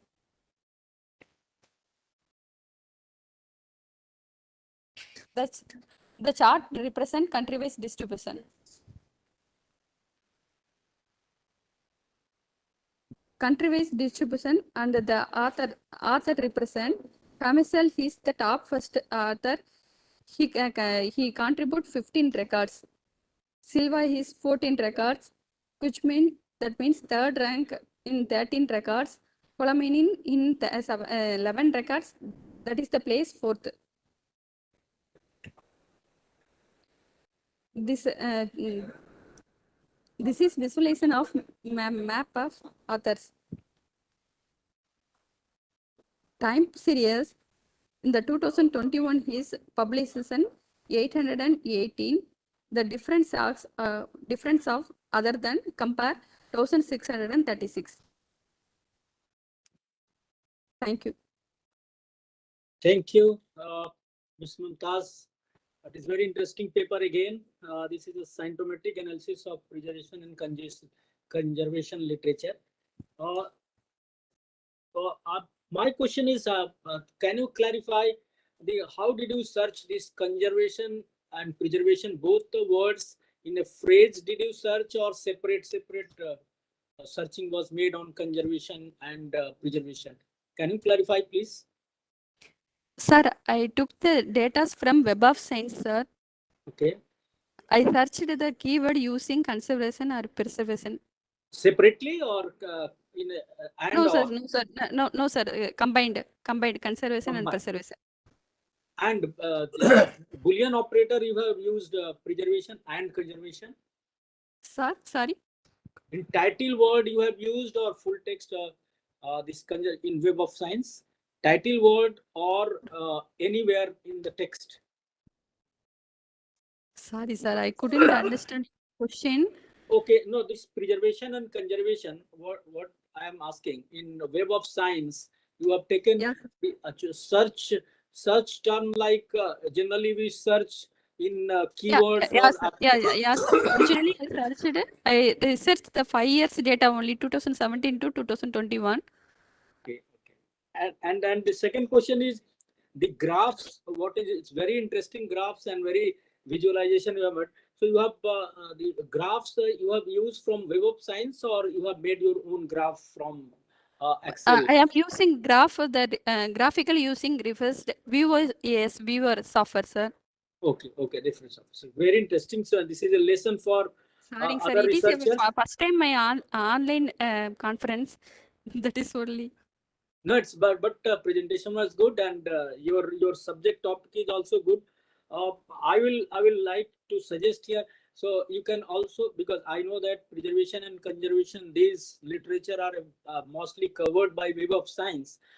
You can also just compare with the Google Scholar and Scopus, how much they cover this on this literature, and then also you can comment the comparative analysis of Google Scholar, Scopus, and Web of Science.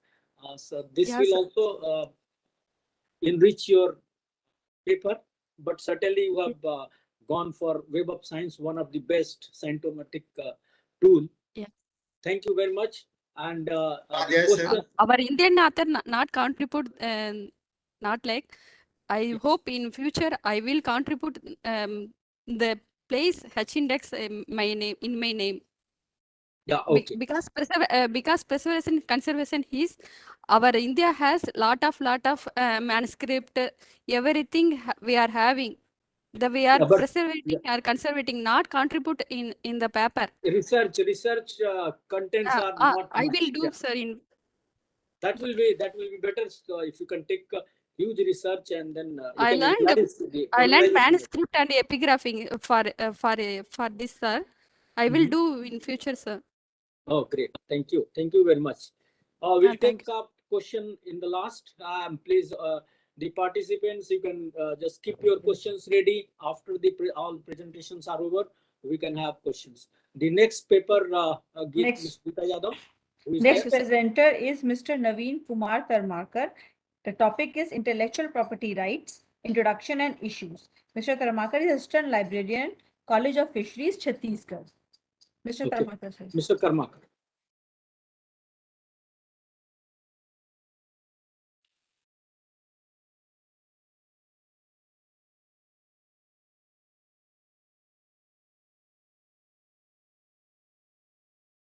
Mr. Naveen Kumar, are you present?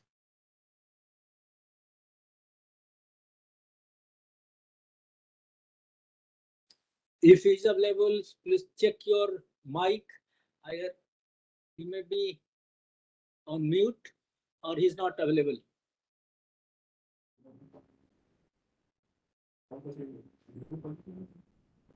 Yes, he is there in the conference. He is there. He is with Naveen two Kumar? devices, in fact.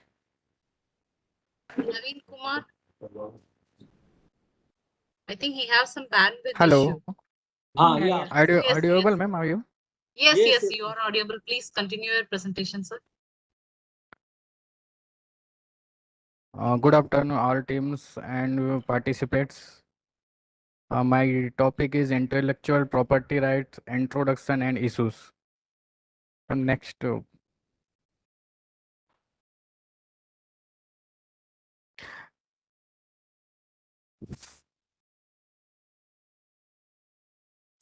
For an imaginative or knowledge person, his intelligence and creativity is his property.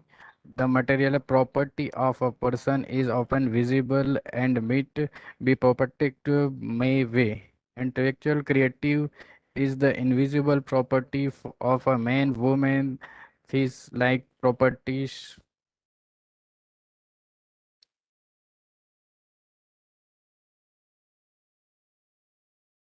Intellectual property rights, intellectual property can be also copied, sold, we selected to properties theme. We are some rights and rules for the owner protect his creation. That is known as intellectual property right. According to word intellectual property intellectual property right are six type: copyrights, patent, trademarks, industrial design, geographical introduction, trade secrets. Next.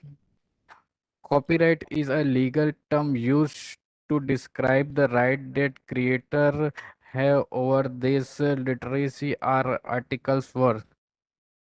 Patent a patent is a executive right permitted for an innovation. A trademark is a sign applicable to distinguish the good or service of one enterprise from those of enterprise. Industrial design constructs the oriental or interior aspect of an article. Geographical indication and application of organize are used to goods that have a specific geographical origin and process equal rectangle of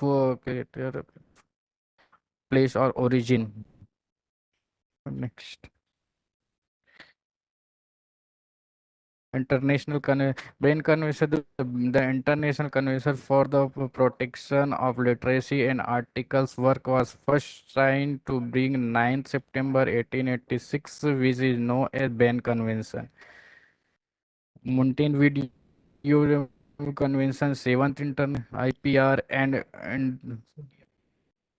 India was the British government before independence and after independence. India was allowed to protect the intellectual property. The first patent law was launched in India 1850, which was followed by the Indian Patent Act 1970.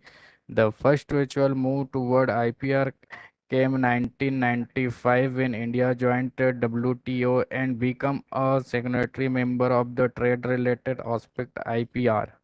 Patent Act 1970, Trademark 1999, Design Act 2200, Geographical Individual Good 1999, Copyright 1957, The Protection of Plant, Vector and Farmers Right 2001, Semiconductor in 2000, Communication with 2000, and for IT 2000. issue related IPR. Every system is moved to digital platform, but as said every faculty comes with some conspiracy. In the progressive, we have to know about the duties as well as right. It's our right to protect our property.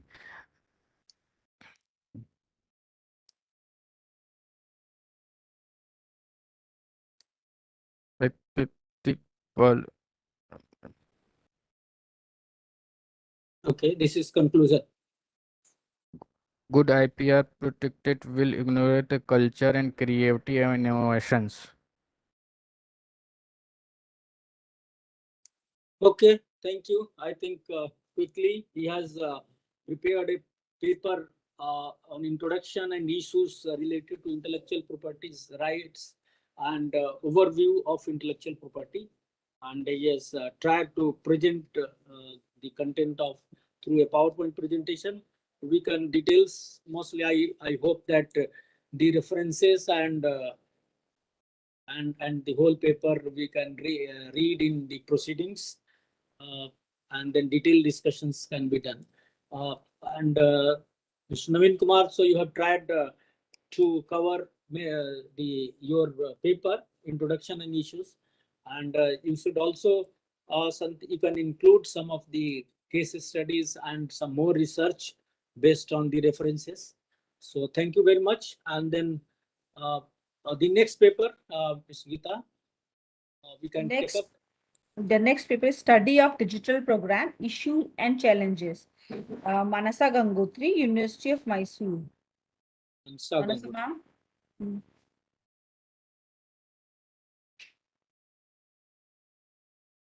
Digital India program, great. Good afternoon, one and all. My name is Manasa BR, librarian, CFGCW, Asan, Karnataka. Then Professor Aditya Kumari H, co-author, Professor, Department of Library and Information Science, Mysore. Can you adjust your mic? Some sound. Your voice is little bit slow. Low voice. So. Digital India is an umbrella program that covers multiple government ministries and departments.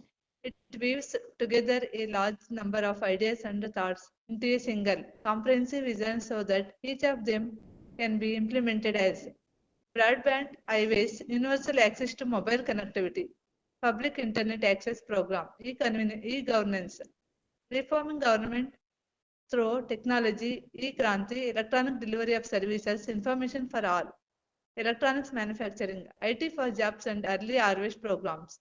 Each of these areas is a complex program in itself and cuts across multiple ministries and departments. Each of them can be implemented as part of a larger goal. How Digital India initiative will impact. Government of India would provide a digital private space, that is digital locker, to every citizen. The digital locker would enable citizens to securely store all their important documents and credentials.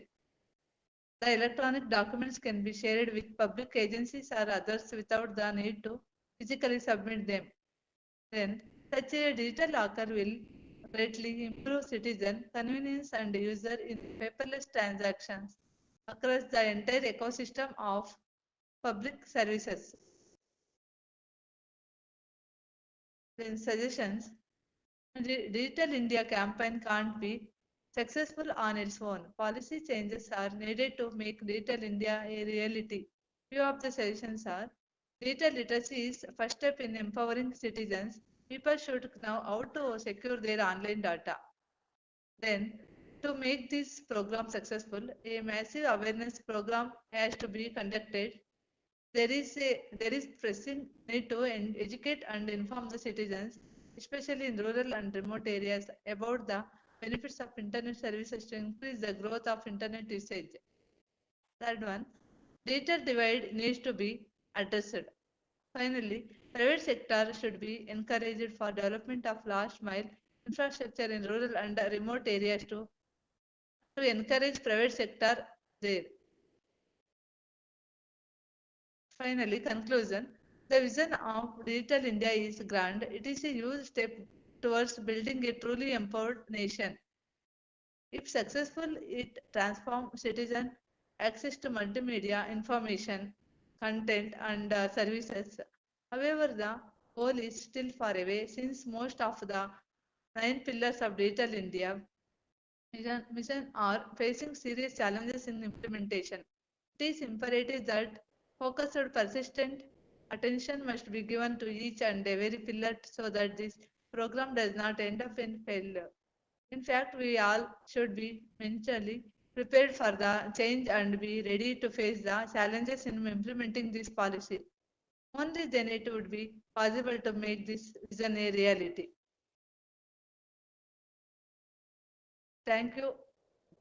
Thank you. Thank you, Mansa.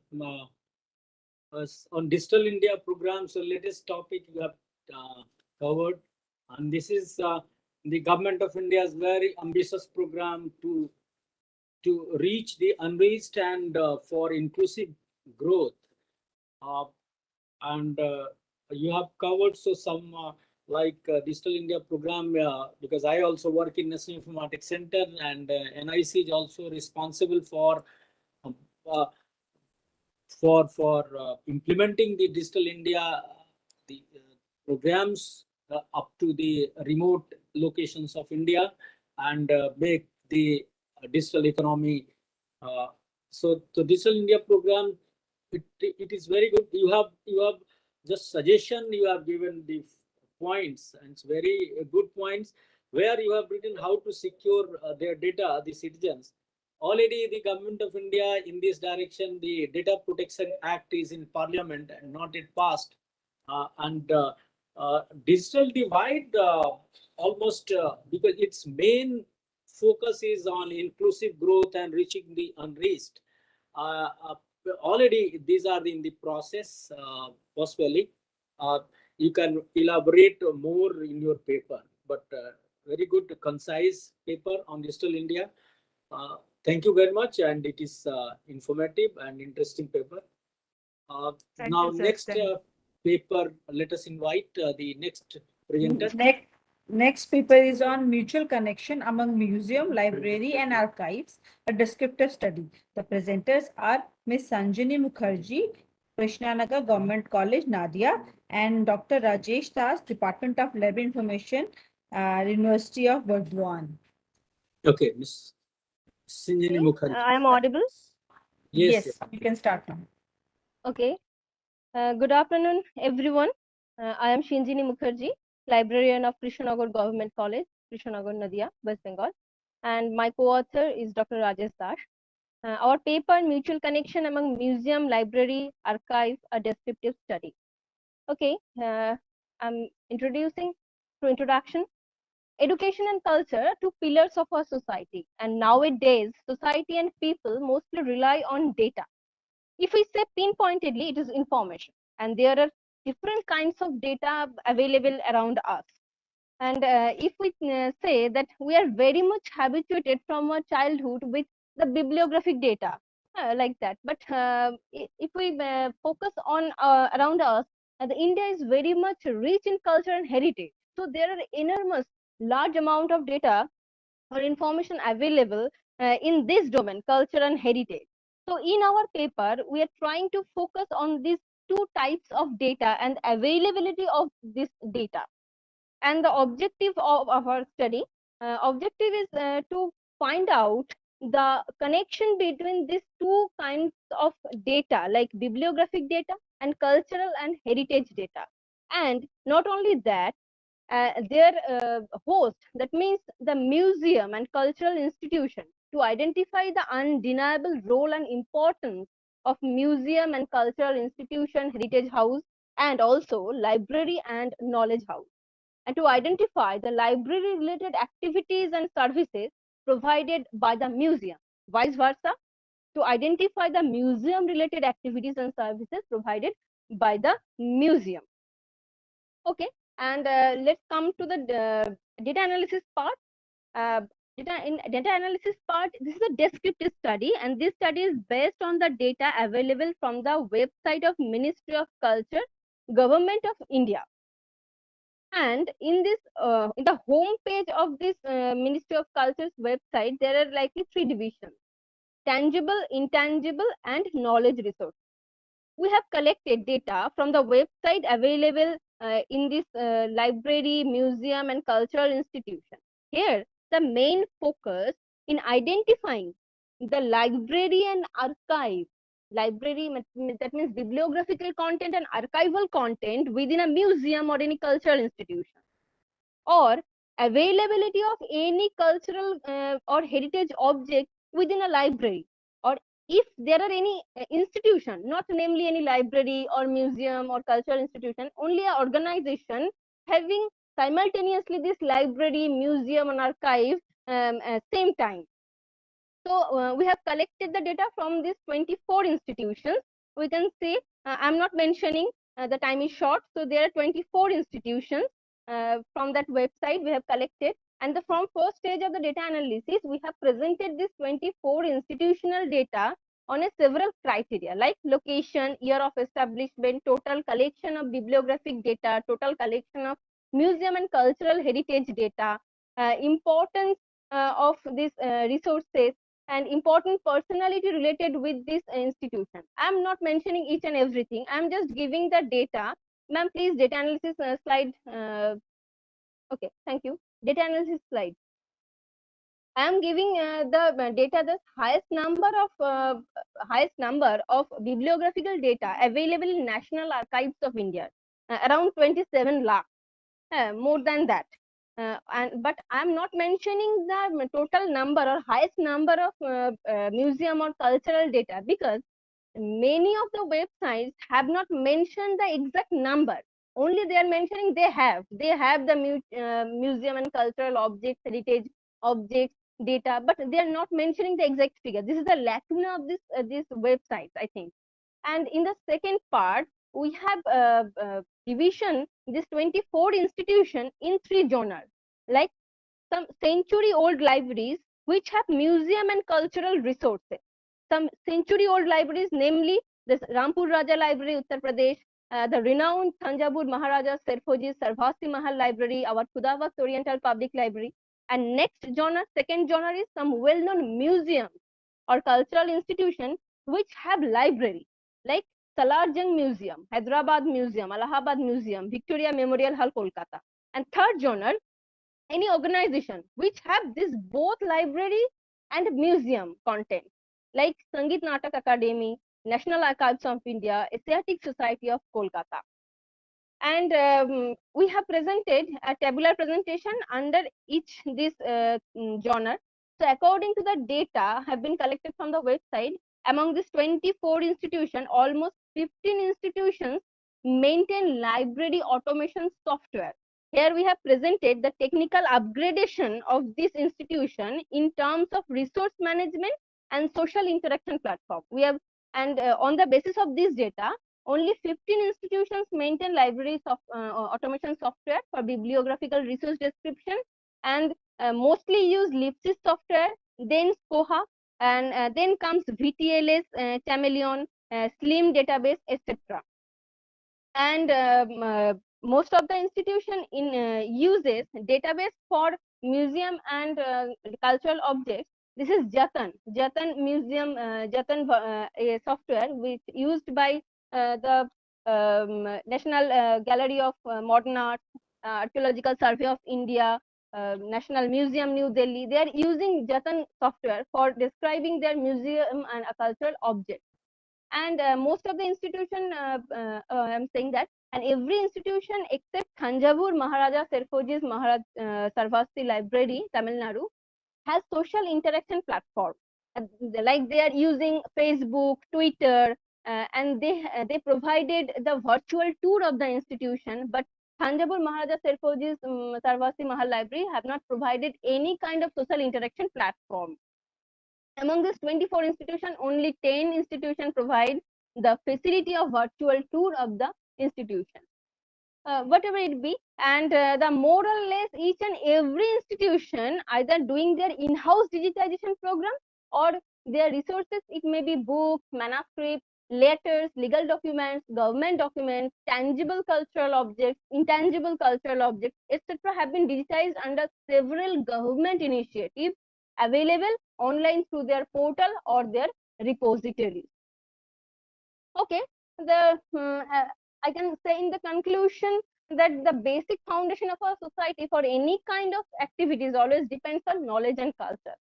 And so always we saying that knowledge based society, but this is the time to say that we need a knowledge and culture based society. So in such a society, cultural heritage institution and knowledge based institution like museum, archives, library play a leading role. Okay, thank you everyone. Okay, thank you, Sinjini Mukherjee. It is very good paper, and your studies. This is a research paper certainly, and this. Yes, ma'am. Yes, sir. It's a research paper. Yeah, this is a research paper, and certainly this should be forwarded to Ministry of Culture and their authorities to look into the your study, and then certainly this will be input, because Thank you. National Virtual of Library of India also, they have implemented the Koha and some of the software. So your study can be a good input for them, I think so. Thank you, sir. They should look into this. And good Thank paper. you, thank you. Congratulations. Thank you very much. Okay, sir. Thank you. You have also covered the tangible and intangible data. Yes, yes. Intangible data is the mostly precious thing, I think, because oral histories or performing culture is our asset, I think. Yes, and so this is a we should all should read these papers, because I like to personally read this paper. Thank you very much in detail. My pleasure. Thank you. After let us finish the if presenters are there, and then we'll have question answer. Next, Ms. Geeta Yadav. Any more paper? No, sir. All presenters have presented their papers. Okay, thank you very much all the presenters, and then coordinating Ms. Geeta Yadav. So we had 5 papers, and then starting from Paritosh Dattatreya on different topics, symptomatic analysis, and then the last paper was on national the museums, libraries, and the archives. And this is my topic also, because I also look at digital preservation and conservation. I'm looking after for Government of India programs. So this all the papers were very good paper, presented nicely. Let us have now if question and answer session. The floor is open for the question. The participant can write in their chat box, and then to whom it may be there, answer those presenters may answer these questions. Any question?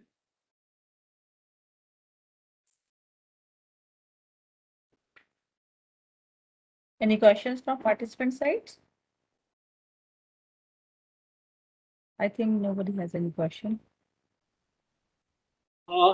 So now, because well in time, although I was scared that the papers are 6 and we have 1 hour, and then we'll get time or not. But it is I enjoyed this session. It was all the intellectual property, IPR, and then conservation and preservation. That paper also I like that, because what is the difference between the conservation and preservation, and the symptomatic analysis of by 2 of the papers, and then these were informative and related to the session theme. Although we have not got times, and 2 of the presenters were not there, that's why you could cover in time.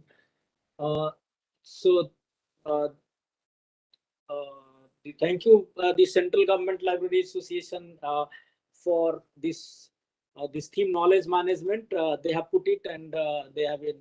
I'm very happy and privileged to be part of this session, and then I hope that these research papers, and then will strengthen in recommending and preparing the guidelines for central government libraries, and setting the direction for the policymakers and the library authorities. So thank you once again, Ms. Gajlakshmi, for inviting me, and the Mr. Partho and Mr. all the President and Vice President of Central Government Library Association. Thank you very much from my side. Thank you. Thank you so much, sir, for your enlightening session. Thank you once again. So now we conclude the fifth technical session and here, and we will join at 1:55 p.m. After the lunch for the valedictory program. So I request all the presenters, all the participants to take part in the valedictory program also. Thank you once again, sir. Thank you, ma'am. Thank you.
Sir, sharp 1:55 we will start, sir.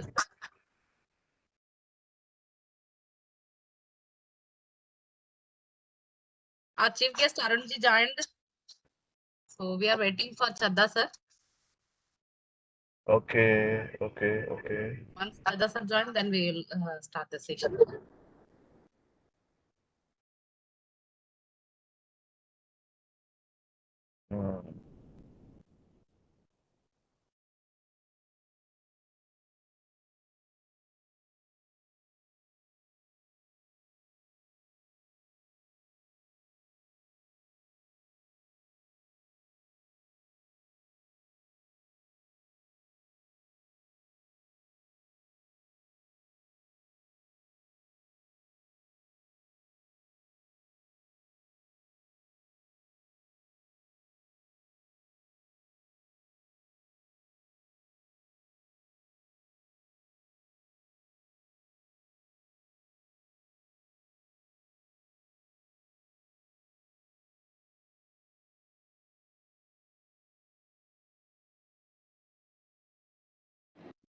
Madam lunch हो गया क्या? Yes, sir. चलिए। तो lunch नहीं मिला madam. नमस्ते sir. नमस्ते नमस्ते। कैसे हैं अरे सर? अखलाक जी, क्या लंच वंच नहीं भैया, तुम क्या करते हो? सर लंच कुछ नहीं, वो फास्टिंग है सर अभी। पटना में घूम रहे हैं। अच्छा सर अभी चल रहा है रोजा। वो आपके रोजा चल रहा है, इसीलिए ये गजलक्ष्मी मैम इसी टाइम पीरियड में किया हुआ है कि लंच किसी को नहीं देंगे, कोई कुछ नहीं बोल पाएंगे। ऑनलाइन में यही फायदा है सर, आने का चक्कर नहीं है। अजय गजलक्ष्मी मैडम का बहुत बढ़िया प्लानिंग है। यस उनको ये बोलना आइए चाहिए था। सर, इडली खिला देंगे आपको। हाँ, सेव द नेक्स्ट टाइम आप कलकत्ता जब आएंगे इडली खिला देंगे आपको। सबको स्विगी से सबके एड्रेस में लंच भेजो। हाँ ठीक है सर, बिल्कुल भेज देंगे। अगले बार जो कॉन्फ्रेंस करना, स्विगी में लंच सबके एड्रेस में भेजेंगे, जो अटेंड करेंगे। ठीक है लाइब्रेरी, बिल्कुल बिल्कुल। लाइब्रेरी का sick rule, save the money of the safe of the money conference. हाँ। और कैसे हैं सर, आप अच्छे हैं? बस, आप कैसे हो? बस सर चल रहा है, आपका कृपा। आजकल कहाँ पे हो? अभी तो सर एम्स पटना में है सर। एम्स पटना में ज्वाइन कर लिया? जी सर। कब ज्वाइन किया? अभी रिसेंटली इसी महीने में सर किए। अच्छा, मैंने बताया नहीं? वाह, वेरी गुड, कांग्रेचुलेशन। वही मैं सोच रहा हूँ, आप ये लगता नहीं है तो ये का एनएल का। Very good. सर एनएल का लगता नहीं, एनएल का ही हूँ परमानेंट। परमानेंट का है क्या? परमानेंट में क्या होता है? जिंदगी में कुछ चीज परमानेंट होता है? ये बताओ। हाँ, ऐसा चीज परमानेंट ये क्या बात, है, बताओ। हाँ ये तो बात सही बोल रहे सर। जिंदगी में कोई चीज परमानेंट नहीं होता। हाँ सही है सर। परमानेंट होता है जो सर आप काम करके जाओगे, वही परमानेंट रहता है। जिसको जो गाली देके जाओगे वो परमानेंट रहेगा, बाकी सब टेम्पररी है। सर कलकत्ता कब आएंगे आप? देखते हैं। तो पटना सर कैसा लगा? कैसा अच्छा। उधर का? सर क्लाइमेट कैसा है उसका? यहाँ पे क्लाइमेट गर्मी है। गर्मी बहुत ज्यादा है। पटना में गर्मी कैसा है? यहाँ भी गर्मी बहुत है सर। गर्मी बहुत है। अच्छा। ठीक है, पटना आएंगे। आइए सर, आइए, वेलकम। कम से कम सर। हाँ सर, गेस्ट हाउस है जी सर। है? हाँ बढ़िया गेस्ट हाउस है जी। अच्छा ठीक है, आएंगे। जी सर।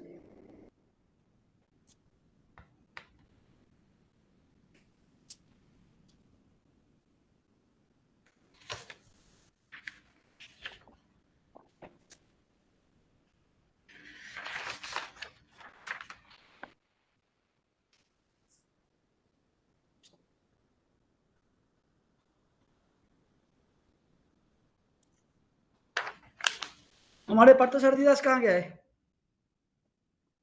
सर लाइन पे ही होंगे। है सर, वो लाइन में ही है, वही होस्ट कर रहे हैं ना सर। है वही होस्ट कर रहे हैं? अच्छा, रीडिंग रूम में। हाँ, he is in the meeting.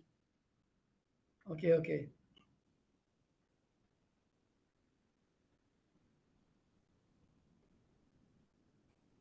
But your conference was gone good. Sir. Good organizing. Very sir good. First मैंने टाइम इतना बढ़िया हुआ सर काउंसलिंग हाँ में, बहुत बढ़िया हुआ, बहुत बढ़िया हुआ, बहुत अच्छा हुआ sir.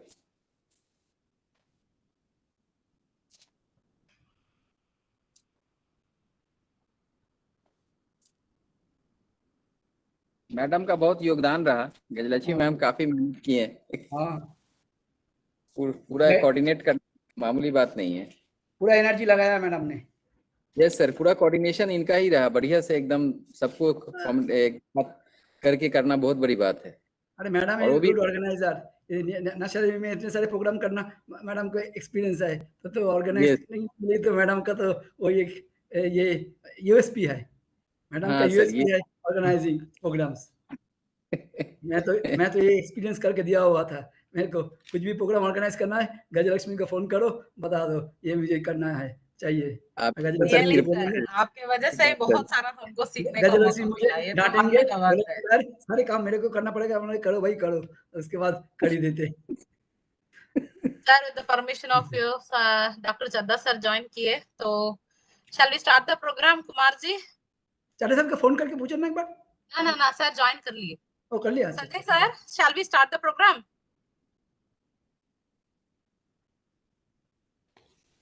Yes, sir has joined. So yes, please. I am sorry. I am audible. Yes, sir. Yes, sir. You are audible. अरे दादा कैसे हो? कैसे हो? अरे आप ऐसे ही ऑडिएबल है, तो उसमें क्या बोलो नहीं बोलो तो यही से आ जाएगा आवाज। बोलो नहीं बोलो ऐसे ही ऑडिएबल है। Correct. Thank you, sir. Please share my screen.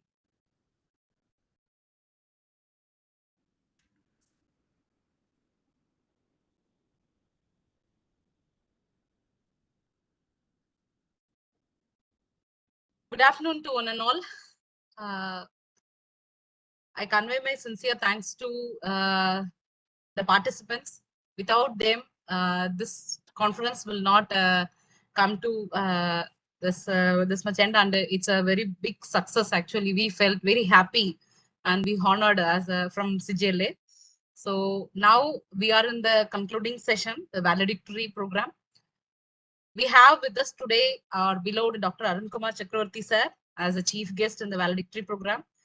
He is presently a librarian in IIM Indu, and before he was a former Director General of RRLF and Director General of National Library, and he was the Additional Mission Director on National Mission on Libraries. And he was a Fulbright Fellow Scholar in the Virginia Tech, USA, and he served a long time as one of the standing committee member in IFLA, and he received a Best Librarian Award from Indian Library Association.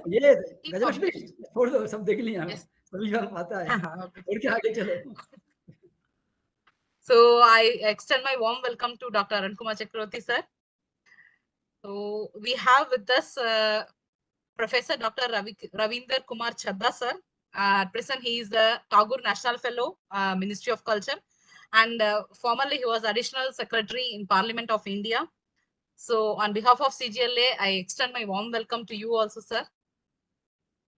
Thank you. We have with us our Chief Rapporteur General, Shri Kripananda Jha, who is working as an assistant professor as a LIS professional in Mirabai, Delhi Skill and Entrepreneurship University, New Delhi. And he has 22 years of experience in the field of LIS, out of which 17 years of teaching and research in LIS. So he is our Chief Rapporteur General, and I convey my sincere thanks to him for all his coordination and the timely help to compile all the reports of our last 3 days, 2 days conference and the workshop. So once again, I welcome you, sir. And we have with us our Joint Secretary, Ms. Mahua. So I would like to call upon Ms. Mahua Roy, Librarian, Indian Hotel Management Institute, Kolkata, to deliver the welcome address on this occasion. Good afternoon. Our ancient scripture says, Jnanam Pradipam Evo Karuniko Dadati. Knowledge sheds its effulgent rays and illuminates surroundings like a candle or diya. Good afternoon. I, Momo Roy, one of the organizing secretaries of the Central Government Library Association, welcome the chief guest, Dr. Arun Kumar Chakraborty, librarian IIM Indore. I welcome the guest of honor, Dr. R.K. Chadha, former Additional Secretary, Parliament of India, all the chair, co-chair, invited speakers of the technical sessions, chief rapporteur and rapporteur of the technical session, and also the dignitaries and paper presenters in the valedictory session of the 3rd International Conference of CGLA. RRGL-TIC 2022, organized by Kolkata and Delhi branch through virtual mode. It was a 2 days conference which was started on April 22nd, and today pre-lunch we ended the technical session. The presenters have presented from all over India in virtual mode. The conference had invited speaker from Bangladesh, Dr. Azizur Rahman. We had speaker from Australia, Mr. Heather Brown. We had also a speaker from Sri Lanka, HGM Aravindi Gajanaiki. The chair, co-chair shared their insightful views and wisdom, making the conference a brainstorming one with new ideas emerging, thus taking a step forward in reinventing and re-engineering of government libraries. But with all this, there were issues and challenges. We had as our co-chair Professor Dr. Srinivasa Raghavan, Dr. Shantanu Ganguly, Dr. Ajit Kumar, Dr. Shopna Banerjee, and Dr. Sri Upadhyay. And also in our co-chair, we Please unmute your mic, madam.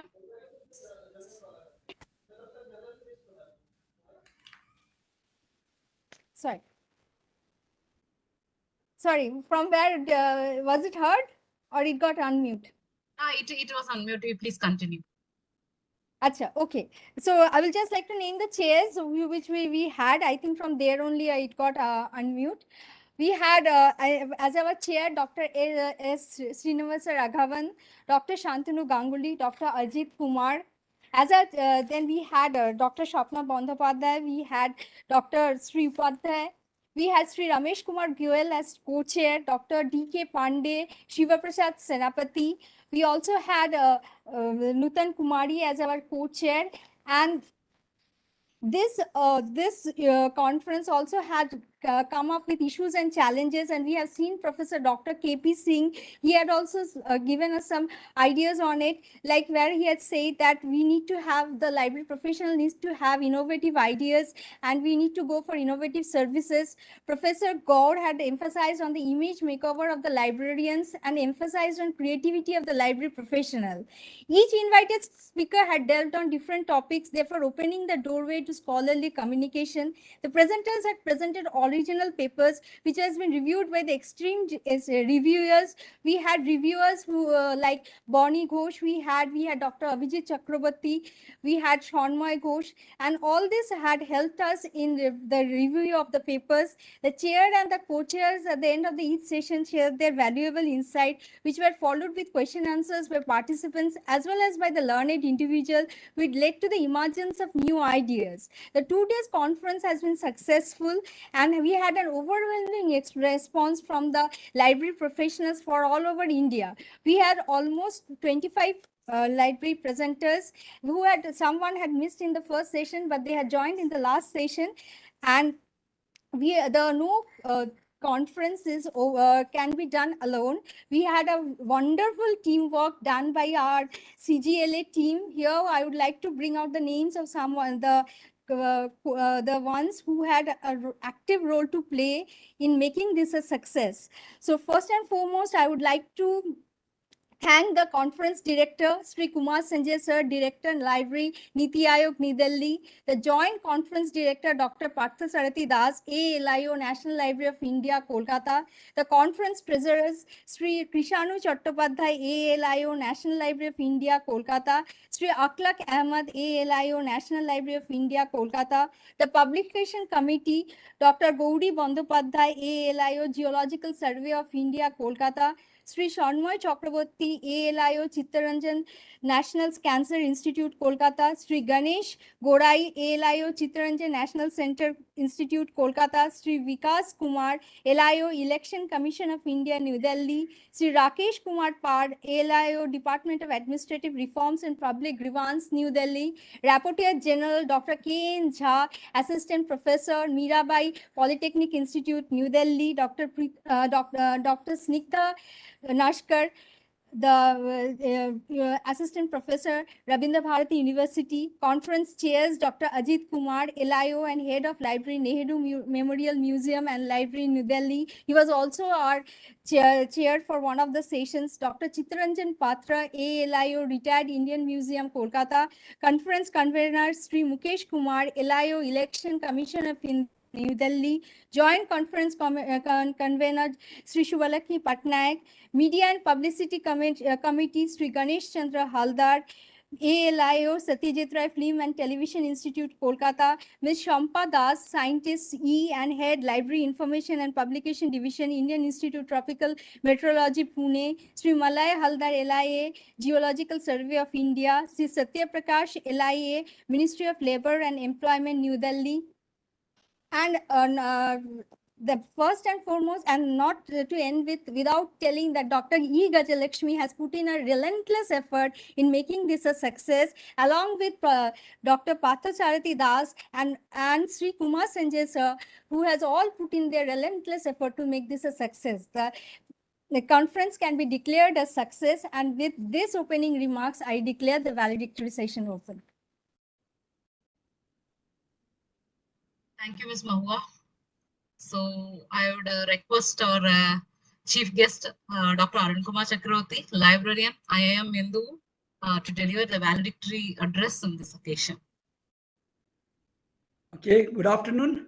Thank you, Dr. Gajalakshmi Madam, for giving me opportunity for your entire team, Dr. Sanjay Kumar, Dr. Parthasarathi Das, all your ALIO, and all have given me opportunity to talk to you, because we are also in the same family for a long time and we worked hard, and we are really nice to see that this National Library team is working hard to do the job with the help of others. It's really nice to see things, and I'm really thankful to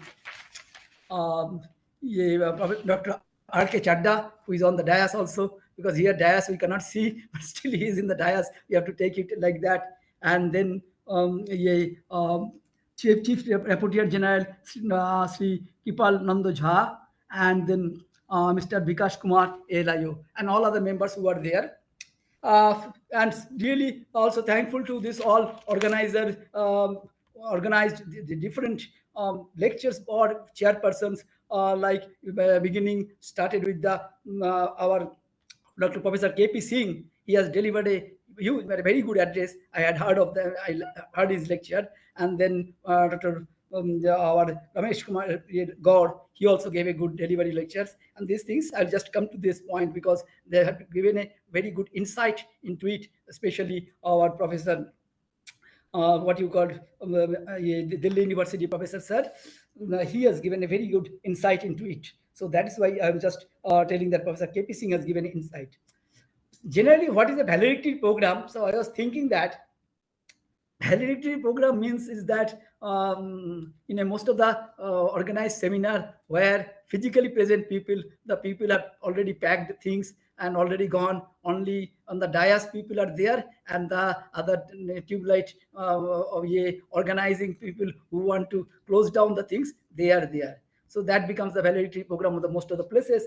And then because takeaway home is already over, everybody nowadays the seminars is also has become like earning of a coin, like 2 points, 5 points for the paper presentation, for 2 points for the academic permissions. So now it has become a coin gathering program of all. That's how much point we can gather, how many points we get, how whether for doing PhD or these things. The coin gathering program.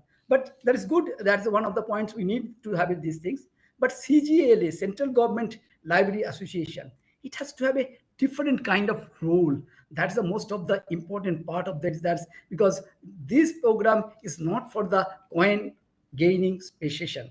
This session is a validity program, is extremely important because in this validity program itself, we need to take some of the resolutions. And these resolutions, we should take up this matter because we are in a government library, and this government library should take up the matter to the highest authority. There is a scope because Dr. Sanjay Kumar, he is in the Niti Aayog director, so he can take up the things a lot. There are people are there from the Ministry of Culture, the DG National Library is there, so we can put up these things. And then you should go to the UGC for this National Library programs of this, how you could bridge the gap. What I told you initially, that's why I have talked about Professor KP Singh. Professor KP Singh sir said what? He said that for the library professional, whoever wants to do, they have to be teachers and teachers and the library professional activities, people should be working together. Whether when you are going for a teaching, the people should have a also experience of this kind of things, of professional experience is required for professional working experience. I think today in the very important, there are a lot of newspapers that also told that as a featured article where the UGC has said that in any professional course, the professional teacher should have a professional experience. That's for a medical experience, engineering professional, or whatever the profession. So profession should have this kind of things. So that's what I'm telling. Want to point out that what Professor KP Singh has said, same thing as said by the Dr. Ramesh Gaur, and then many other people also said. Even because Professor KP Singh is also a professor, and then Professor R.K. Chadda, our Delhi University professor, IIT, what is his name? Our ये अरे मैं भी भूल जाता हूँ ये आज ही बाद में जो पेपर प्रेजेंट किया था 1 minute. This one should allow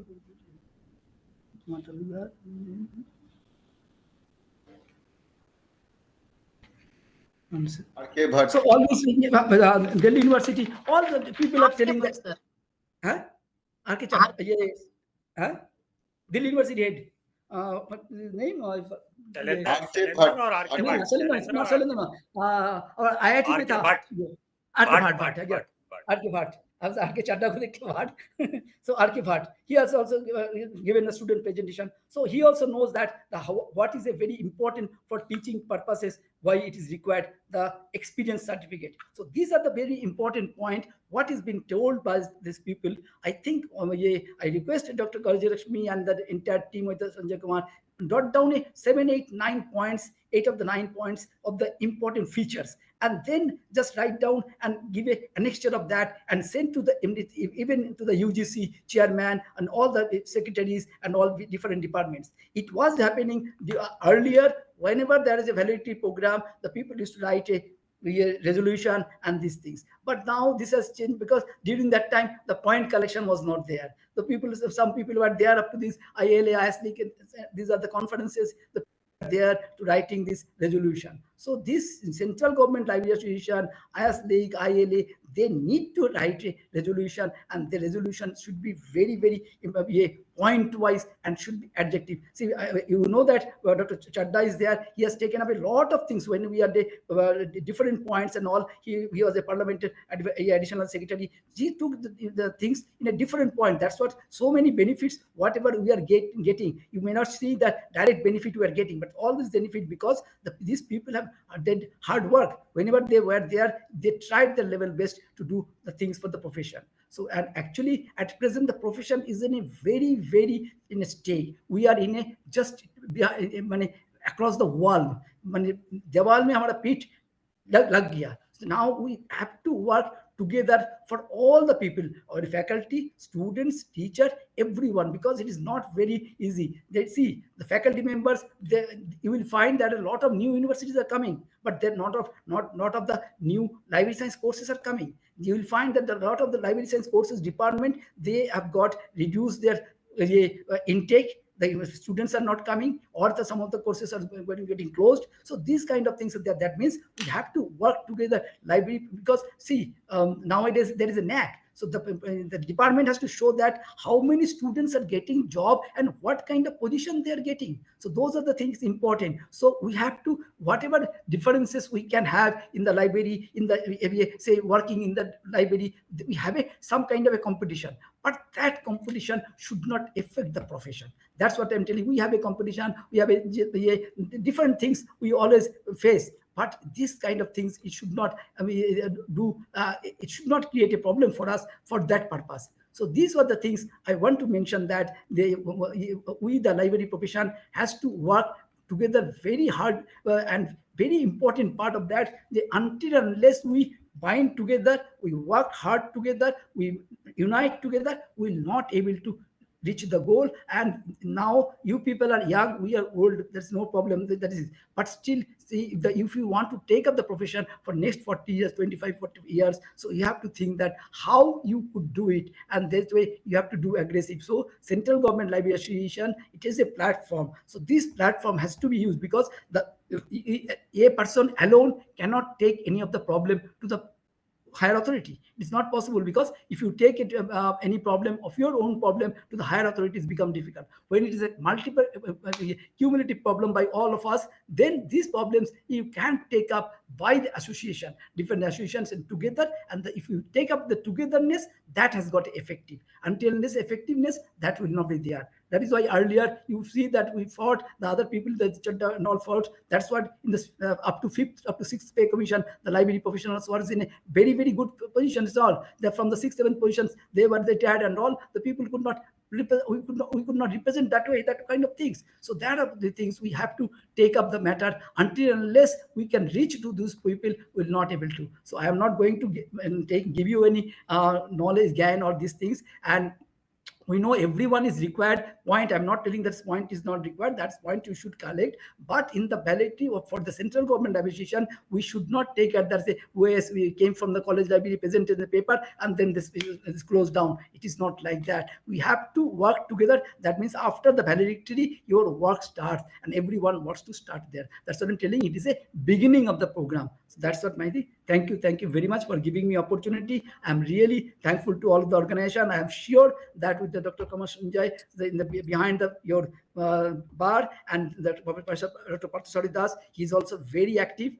Dr. Gajalakshmi, all active members, and the National Library has got a huge good manpower. Whole government of India has got a huge good manpower. I think all of you work together, we will be able to achieve. Otherwise, it is for our sustenance. It is for sustenance of the profession that we have to think about it and have to do the things. Yes, thank you very much.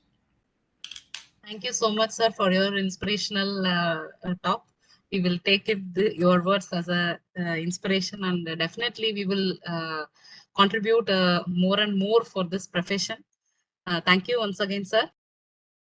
Now I request our guest of honor, our beloved Dr. R.K. Chadda, sir, to deliver the special address on this occasion.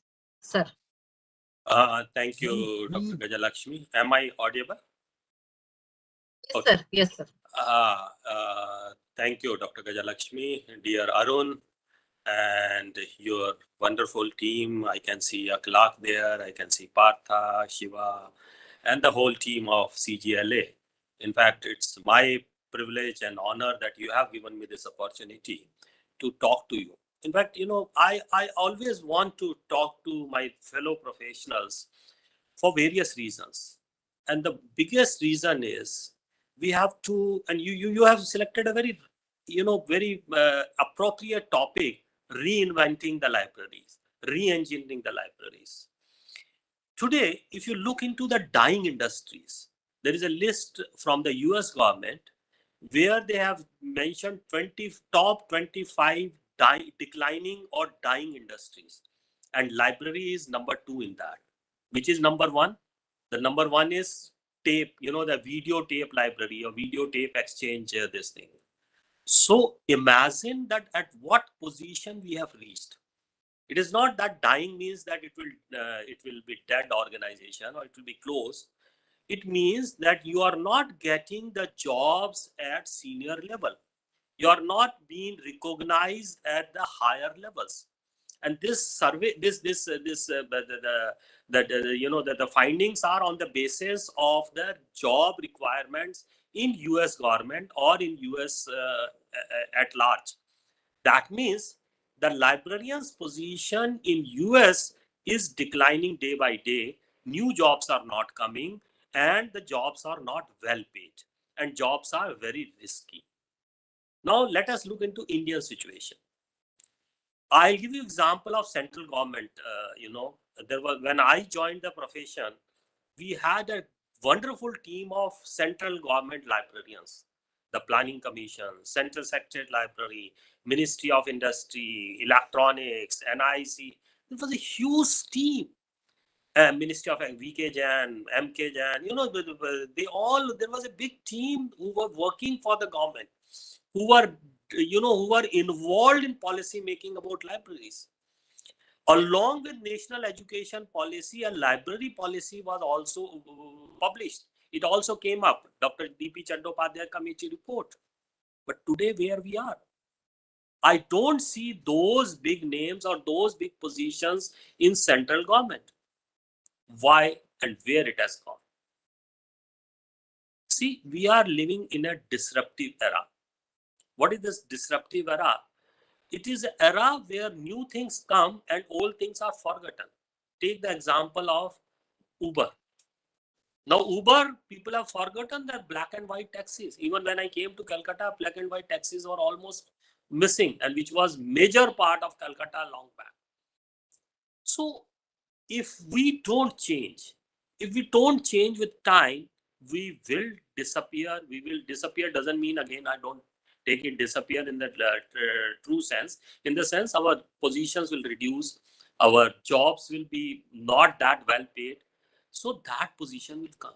So what should we do? Now look into another aspect. Today, if you look at banking industry, you go to the banks, if you have gone to the bank 20 years back or 10 years back, and if you go to bank now, there's a sea difference. There is a change. Today, banking is done at home. You don't have to visit a bank. Your every activity can be done online. But whether our libraries have changed to that level?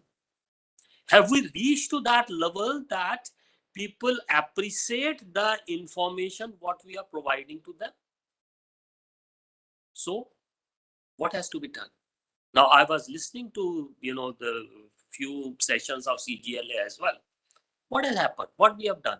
Some people have presented the papers, mostly theoretical papers, which has no meaning. If you are, I don't want to be taught what is IPR or what is RFID or what is digital library and all this thing. You go and attend conferences at other countries, they only talk about their experience. They talk what they did, where they got succeeded, where even they discuss their failures. That I tried this, I got failed. I could not achieve this. So learn from it.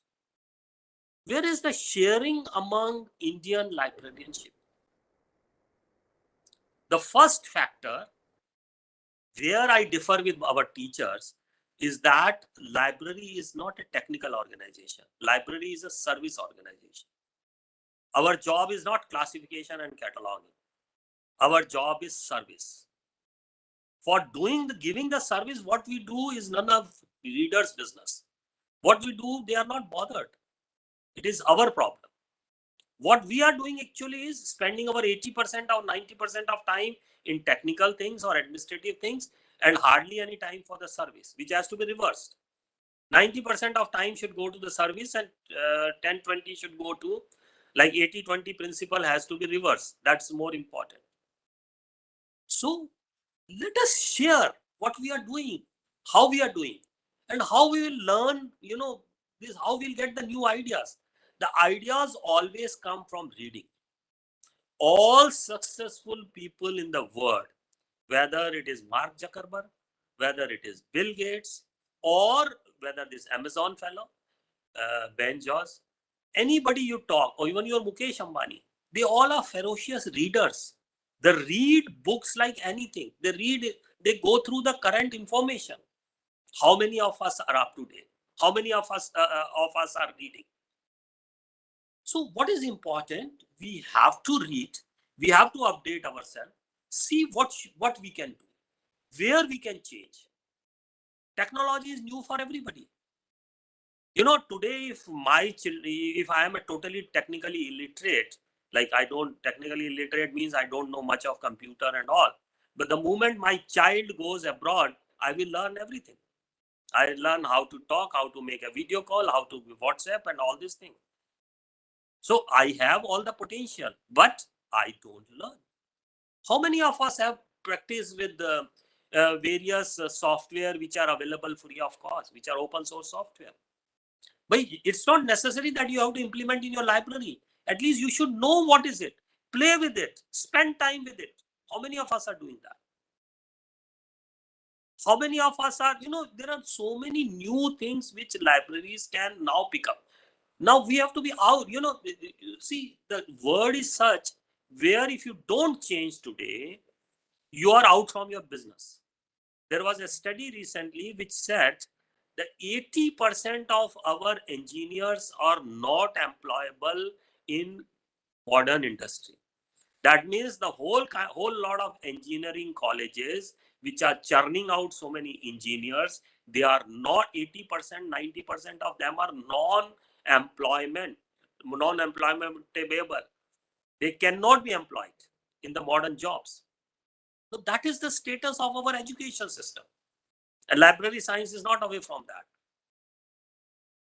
So important is that once we are out, we update ourselves, we learn new things, we implement new things, we share with each other.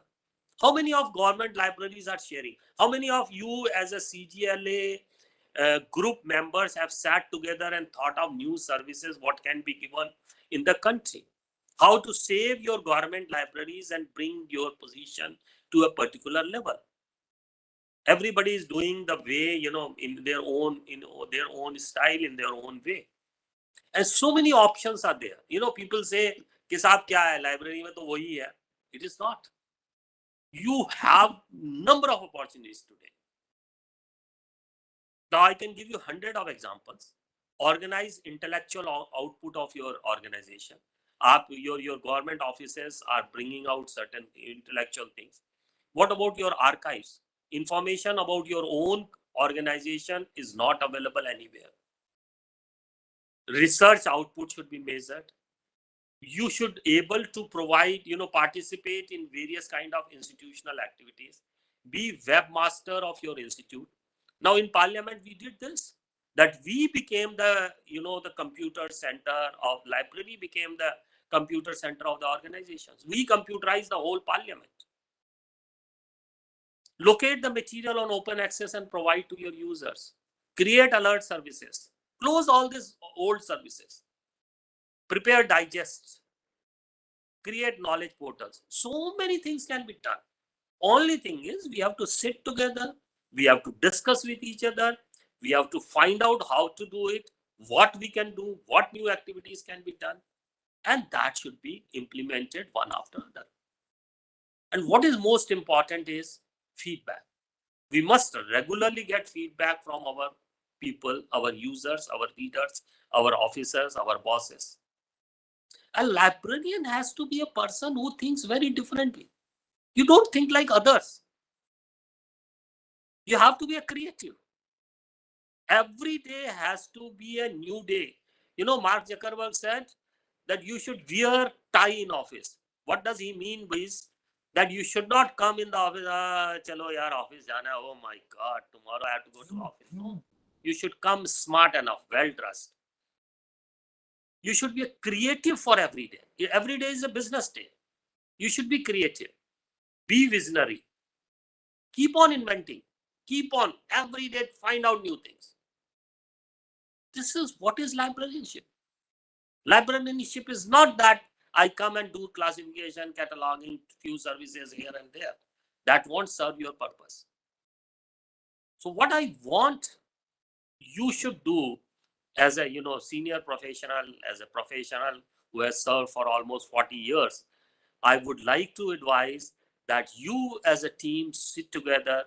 Sit together doesn't mean sitting in a room, sitting in a webinar kind of sitting in, like online sitting. Discuss what new services can be added, what problems are being faced. I know everybody faces one problem, is staff, space, money, these are normal problems. They are fine. They are part of routine. But how we can do new things, how we can invent new services. Come for that. Think and start in a very small way.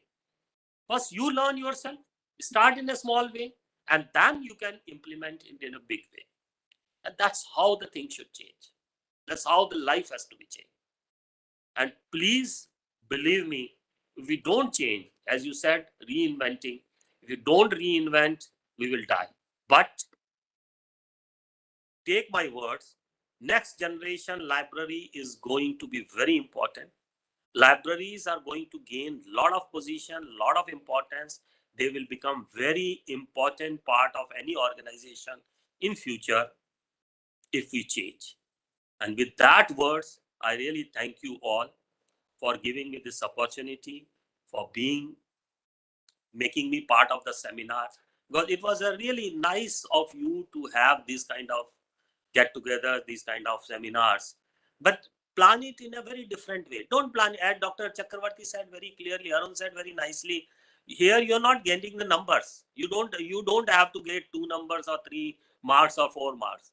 So don't do it like a traditional conference. Again, even in conference planning, think differently. Let people come and present their ideas. Let people come and present their problems.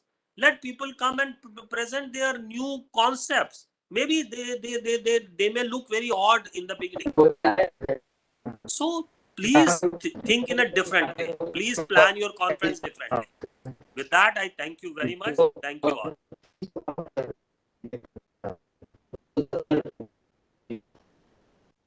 Thank you so much, sir, for your wonderful interactive session, and you gave a very strong message for the young generation, young librarians.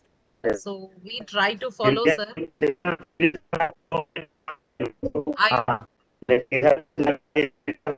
I would request now our Chief Rapporteur General, Shri Kripananda Jaji, to present the report of 2 days international conference, Reinvention, Reengineering of Government Libraries, Issues and Challenges now.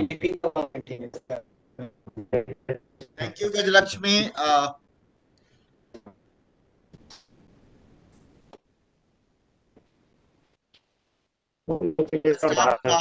I'm going to present the summary of the conference, 3 days conference. And after that, the detailed report will be followed. Thanks to CGLA committee and the am I audible, Lakshmi? Gajalakshmi? Yes, sir. Yes. Please so for giving me the responsibility of Rapporteur General, and for 3 days I was silently listening everyone's talk, everyone's speech, everyone's presentation, and I was interacting to my team members who were collecting the data and giving me. First, thank to the team member Mahua and Shompa, then the Gure sir, and myself was also there. Nutan from Corporate Affairs, Ministry of Corporate Affairs. These people worked very hard to collect the data. They have collected very well. So thanks to all of them. So 3 days conference is now at concluding stage, and the Rapporteur General is the last one to be listened. So bear 5 minutes with me. Bear 5 minutes with me. My dear participants, I'm Kenja. Good afternoon to everybody, and it was nice to be with all of you. For 3 days, the first day was dedicated for Koha workshop, and it was including inauguration session. It was in 5 sessions, in which one session was inauguration, second session was talk. Then after that, 3 session was dedicated to the practical training and skill enhancement. And the resource persons for practical training and enhancement was Mukesh ji and myself was also there. And after that, there was a special talk on government library and different provisions and the problems and solutions. Dr. Partha was there for that talk. So that was the first day, and it was well received. It was received by 78% attended the workshop throughout the day in online mode. I think the workshop was very much success, and the highlight of the workshop is that everyone was interactive, and they tried to understand the nitty and gritty of Koha and how to install it, how to sort the problem, and if there is problem, then the biggest thing is that on day first that CGLA come out with a plan to create a group of resource persons of Koha and help the government librarians to migrate from other platform, like whatever the platform they are using. From there they can migrate to the Koha. So this was the first day. Then second day we had 2 days conference, and conference started on 22nd of April. So the total number of participants were registered for this conference was 235, and participant attended, like first day there was 78, then second day in conference, first day of conference was attended by 92 persons, and second day conference was attended by 64 participants. That is the attendance statistics. Then the as so far the papers are concerned, we had received 30 papers, out of which 20 papers were approved, and 20 papers were presented. And so it was presented in 4 different sessions, technical sessions. And there was 3 special talks in which Ajil Rahman from Bangladesh, one expert from Australia, and one I was collecting the data, but I forget the name, so I'm not giving you the exact name. But 3. Heather Brown. Her name is Yes. Miss Heather Brown. Yes. So Mr. Brown was there. So these were the day where the invited talks were given to the conference participants. So this is the basically summary of the data. The highlight of the conference is that the participants were very much interested in Koha, and they participated on high note and very enthusiastically. First day it was the conference, and the inauguration session. In the inauguration session, the conference was inaugurated by Dr. Sigor, and the chief guest was Dr. KP Singh from Delhi University. And after that, so many dignitaries and persons were there in the inaugural session, and then we proceeded. So that way, the 2 days safar has come to this stage. This is very short summary, and the final report will be submitted to the committee and CGLA within 2-3 days. Thank you so much. Thank you so much, Shri Kripananji, for your commendable job. Now I request Shri Vikash Kumar, Assistant Library Information Officer, Nehru Memorial Museum Library, to deliver the vote of thanks on this occasion. Thank you, Dr. Gajlakshmi. Am I audible? Yes, sir. Yes. Thank you. Good afternoon to all. It is a great privilege for me to propose vote of thanks on this special occasion. First and foremost, I thank our chief guest, Dr. Arun Kumar Chakravarti ji, librarian IIM Indore, our special guest of honor, Dr. R.K. Chadha ji. Dr. Chakravarti talk about the professional experience of LIS professionals, job problem of LIS professionals, regarding cut of seat in library science courses in various universities and departments. And he also discussed about the CGLA should raise the voice about the difficulty of LIS professionals and government libraries. Thank you, sir. Thank you so much for your thank you your important words. Dr. R.K. Chadha ji talked about the whole scenario of library profession and librarianship in India and abroad. Sir has told about the library is most declining profession in America and also in India. He suggested library professional to change. We have to change according to our need, and library have to change. Otherwise, we will be no more in future. Library is a service providing job, and you have to see the need of our users and library researchers or whatever they want. And he also talk about the discussion with among library professionals and our colleagues, and he talked about to sit together and discuss and create new services and information which should we can share with our users and library users. Thank you, sir, for thought-provoking lecture. Thank you so much. My heartiest thanks to all the dignitaries, chair, co-chair, experts from various countries like Bangladesh, Sri Lanka, Australia, heads of various libraries and LIS faculty from various universities for joining this program. On the behalf of CGLA, I also thanks to participants, delegates, and LIS professionals whose contribution have made this program successful. I would like to express my sincere thanks to our Chief Reporter General, Sri Dr. K.N. Jha, and Reporter General, who taking down notes to ensure that the important points of the discussion are recorded for publication work. I also thank my LIS colleagues who work day and night for the success of this program.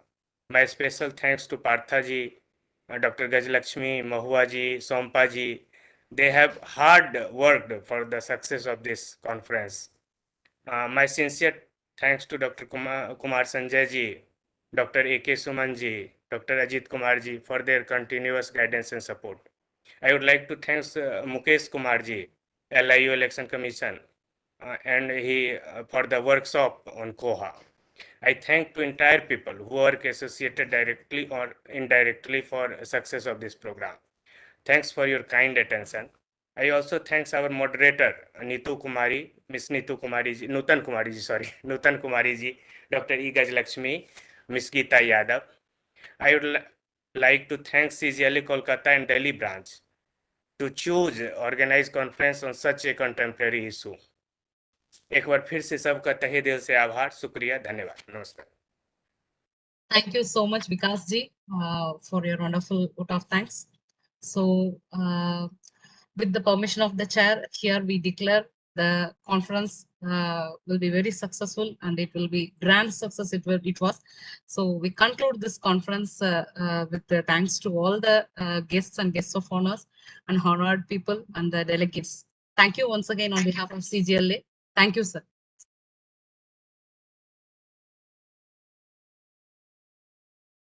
Thank you, Dr. Gajalakshmi. Thank you. Thank you, sir. Thank you, Gajalakshmi ji. Thanks to all of you. There is an announcement for the participants. In the chat box, we already shared the feedback form. Those who are fill it up, please ignore. Those who are not did, please do it and submit the feedback form so that you will get the participation certificate. Otherwise, we will not issue the certificate. You are requested to please submit the feedback form, please.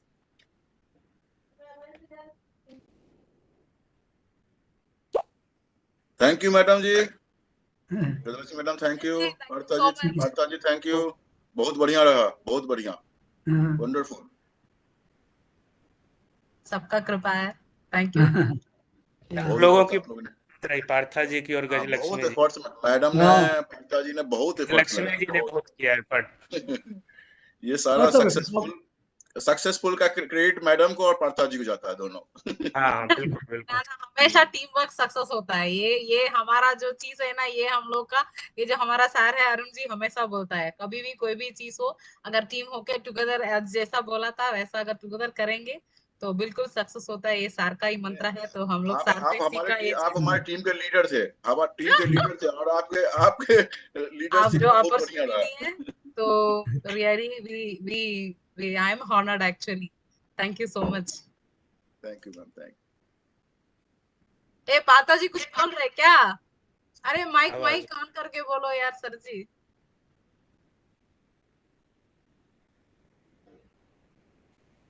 Partha ji mic on कीजिए, mic, Partha ji mic on कीजिए, mic on कीजिए पार्था जी। तो निजे अपना mic बंद करके रखा। पार्था जी Partha mic बोलो ऑन कुछ। कीजिए। हाँ बोलिए बोलिए। हाँ हाँ ऑन ही है, क्यों नहीं आवाज आ रहा है? नहीं सुनाई दे रहा, आवाज नहीं आ रही है, आवाज नहीं आ रही है। No sound, Partha. No sound, Partha. Am I audible now? Yeah, Yes, now yes. okay. Now audible. No, nobody has said one thing. This conference is actually the leadership of women. You should tell this thing. No, maximum effort has been done by Dr. Gajalakshmi. There are 2 organizing Yeah, that's secretaries. true. There are all the people, they are taking leadership. All the women librarians are taking leadership. That you should tell. In one way the SDG goal sir has fulfilled, huh? Yes.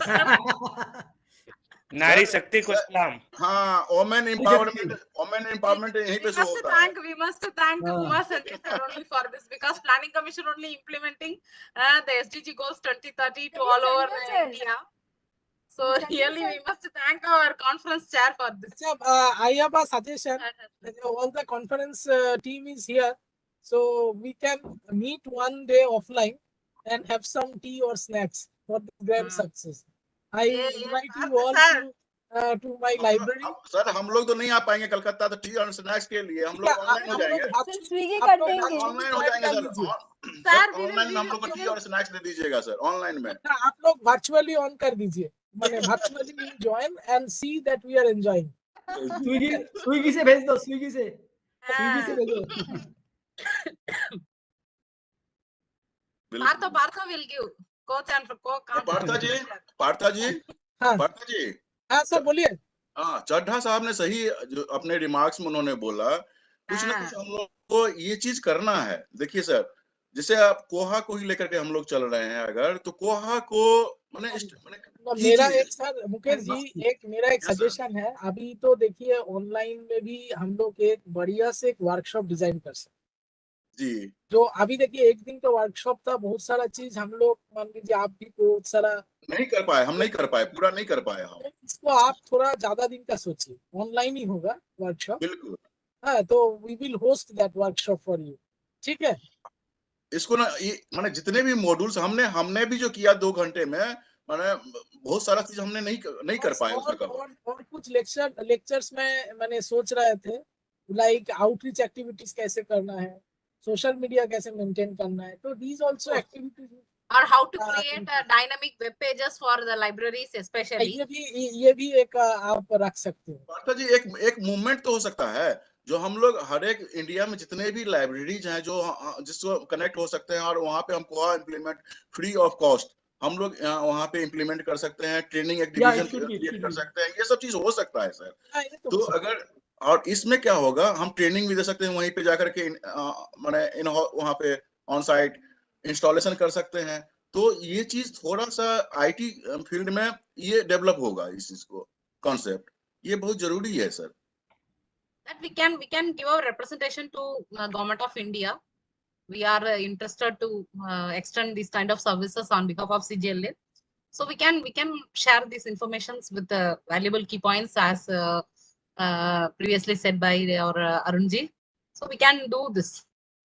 Dr. Gajalakshmi, what Dr. Mukesh was telling, at least before going to government giving a plan, at least you organize 4-5 program and 4-5 institution you have implemented, and Yes, then sir. you say that you want to extend. Otherwise, what will happen? No, this one will be taken up by Sir, one thing I wanted to highlight here, because in National Library, whatever the migration, sir, your mic is on mute mode, sir. Please unmute your mic. Arunji, please unmute your mic. Mic is on. Sir, please unmute your mic. Sir, unmute your mic.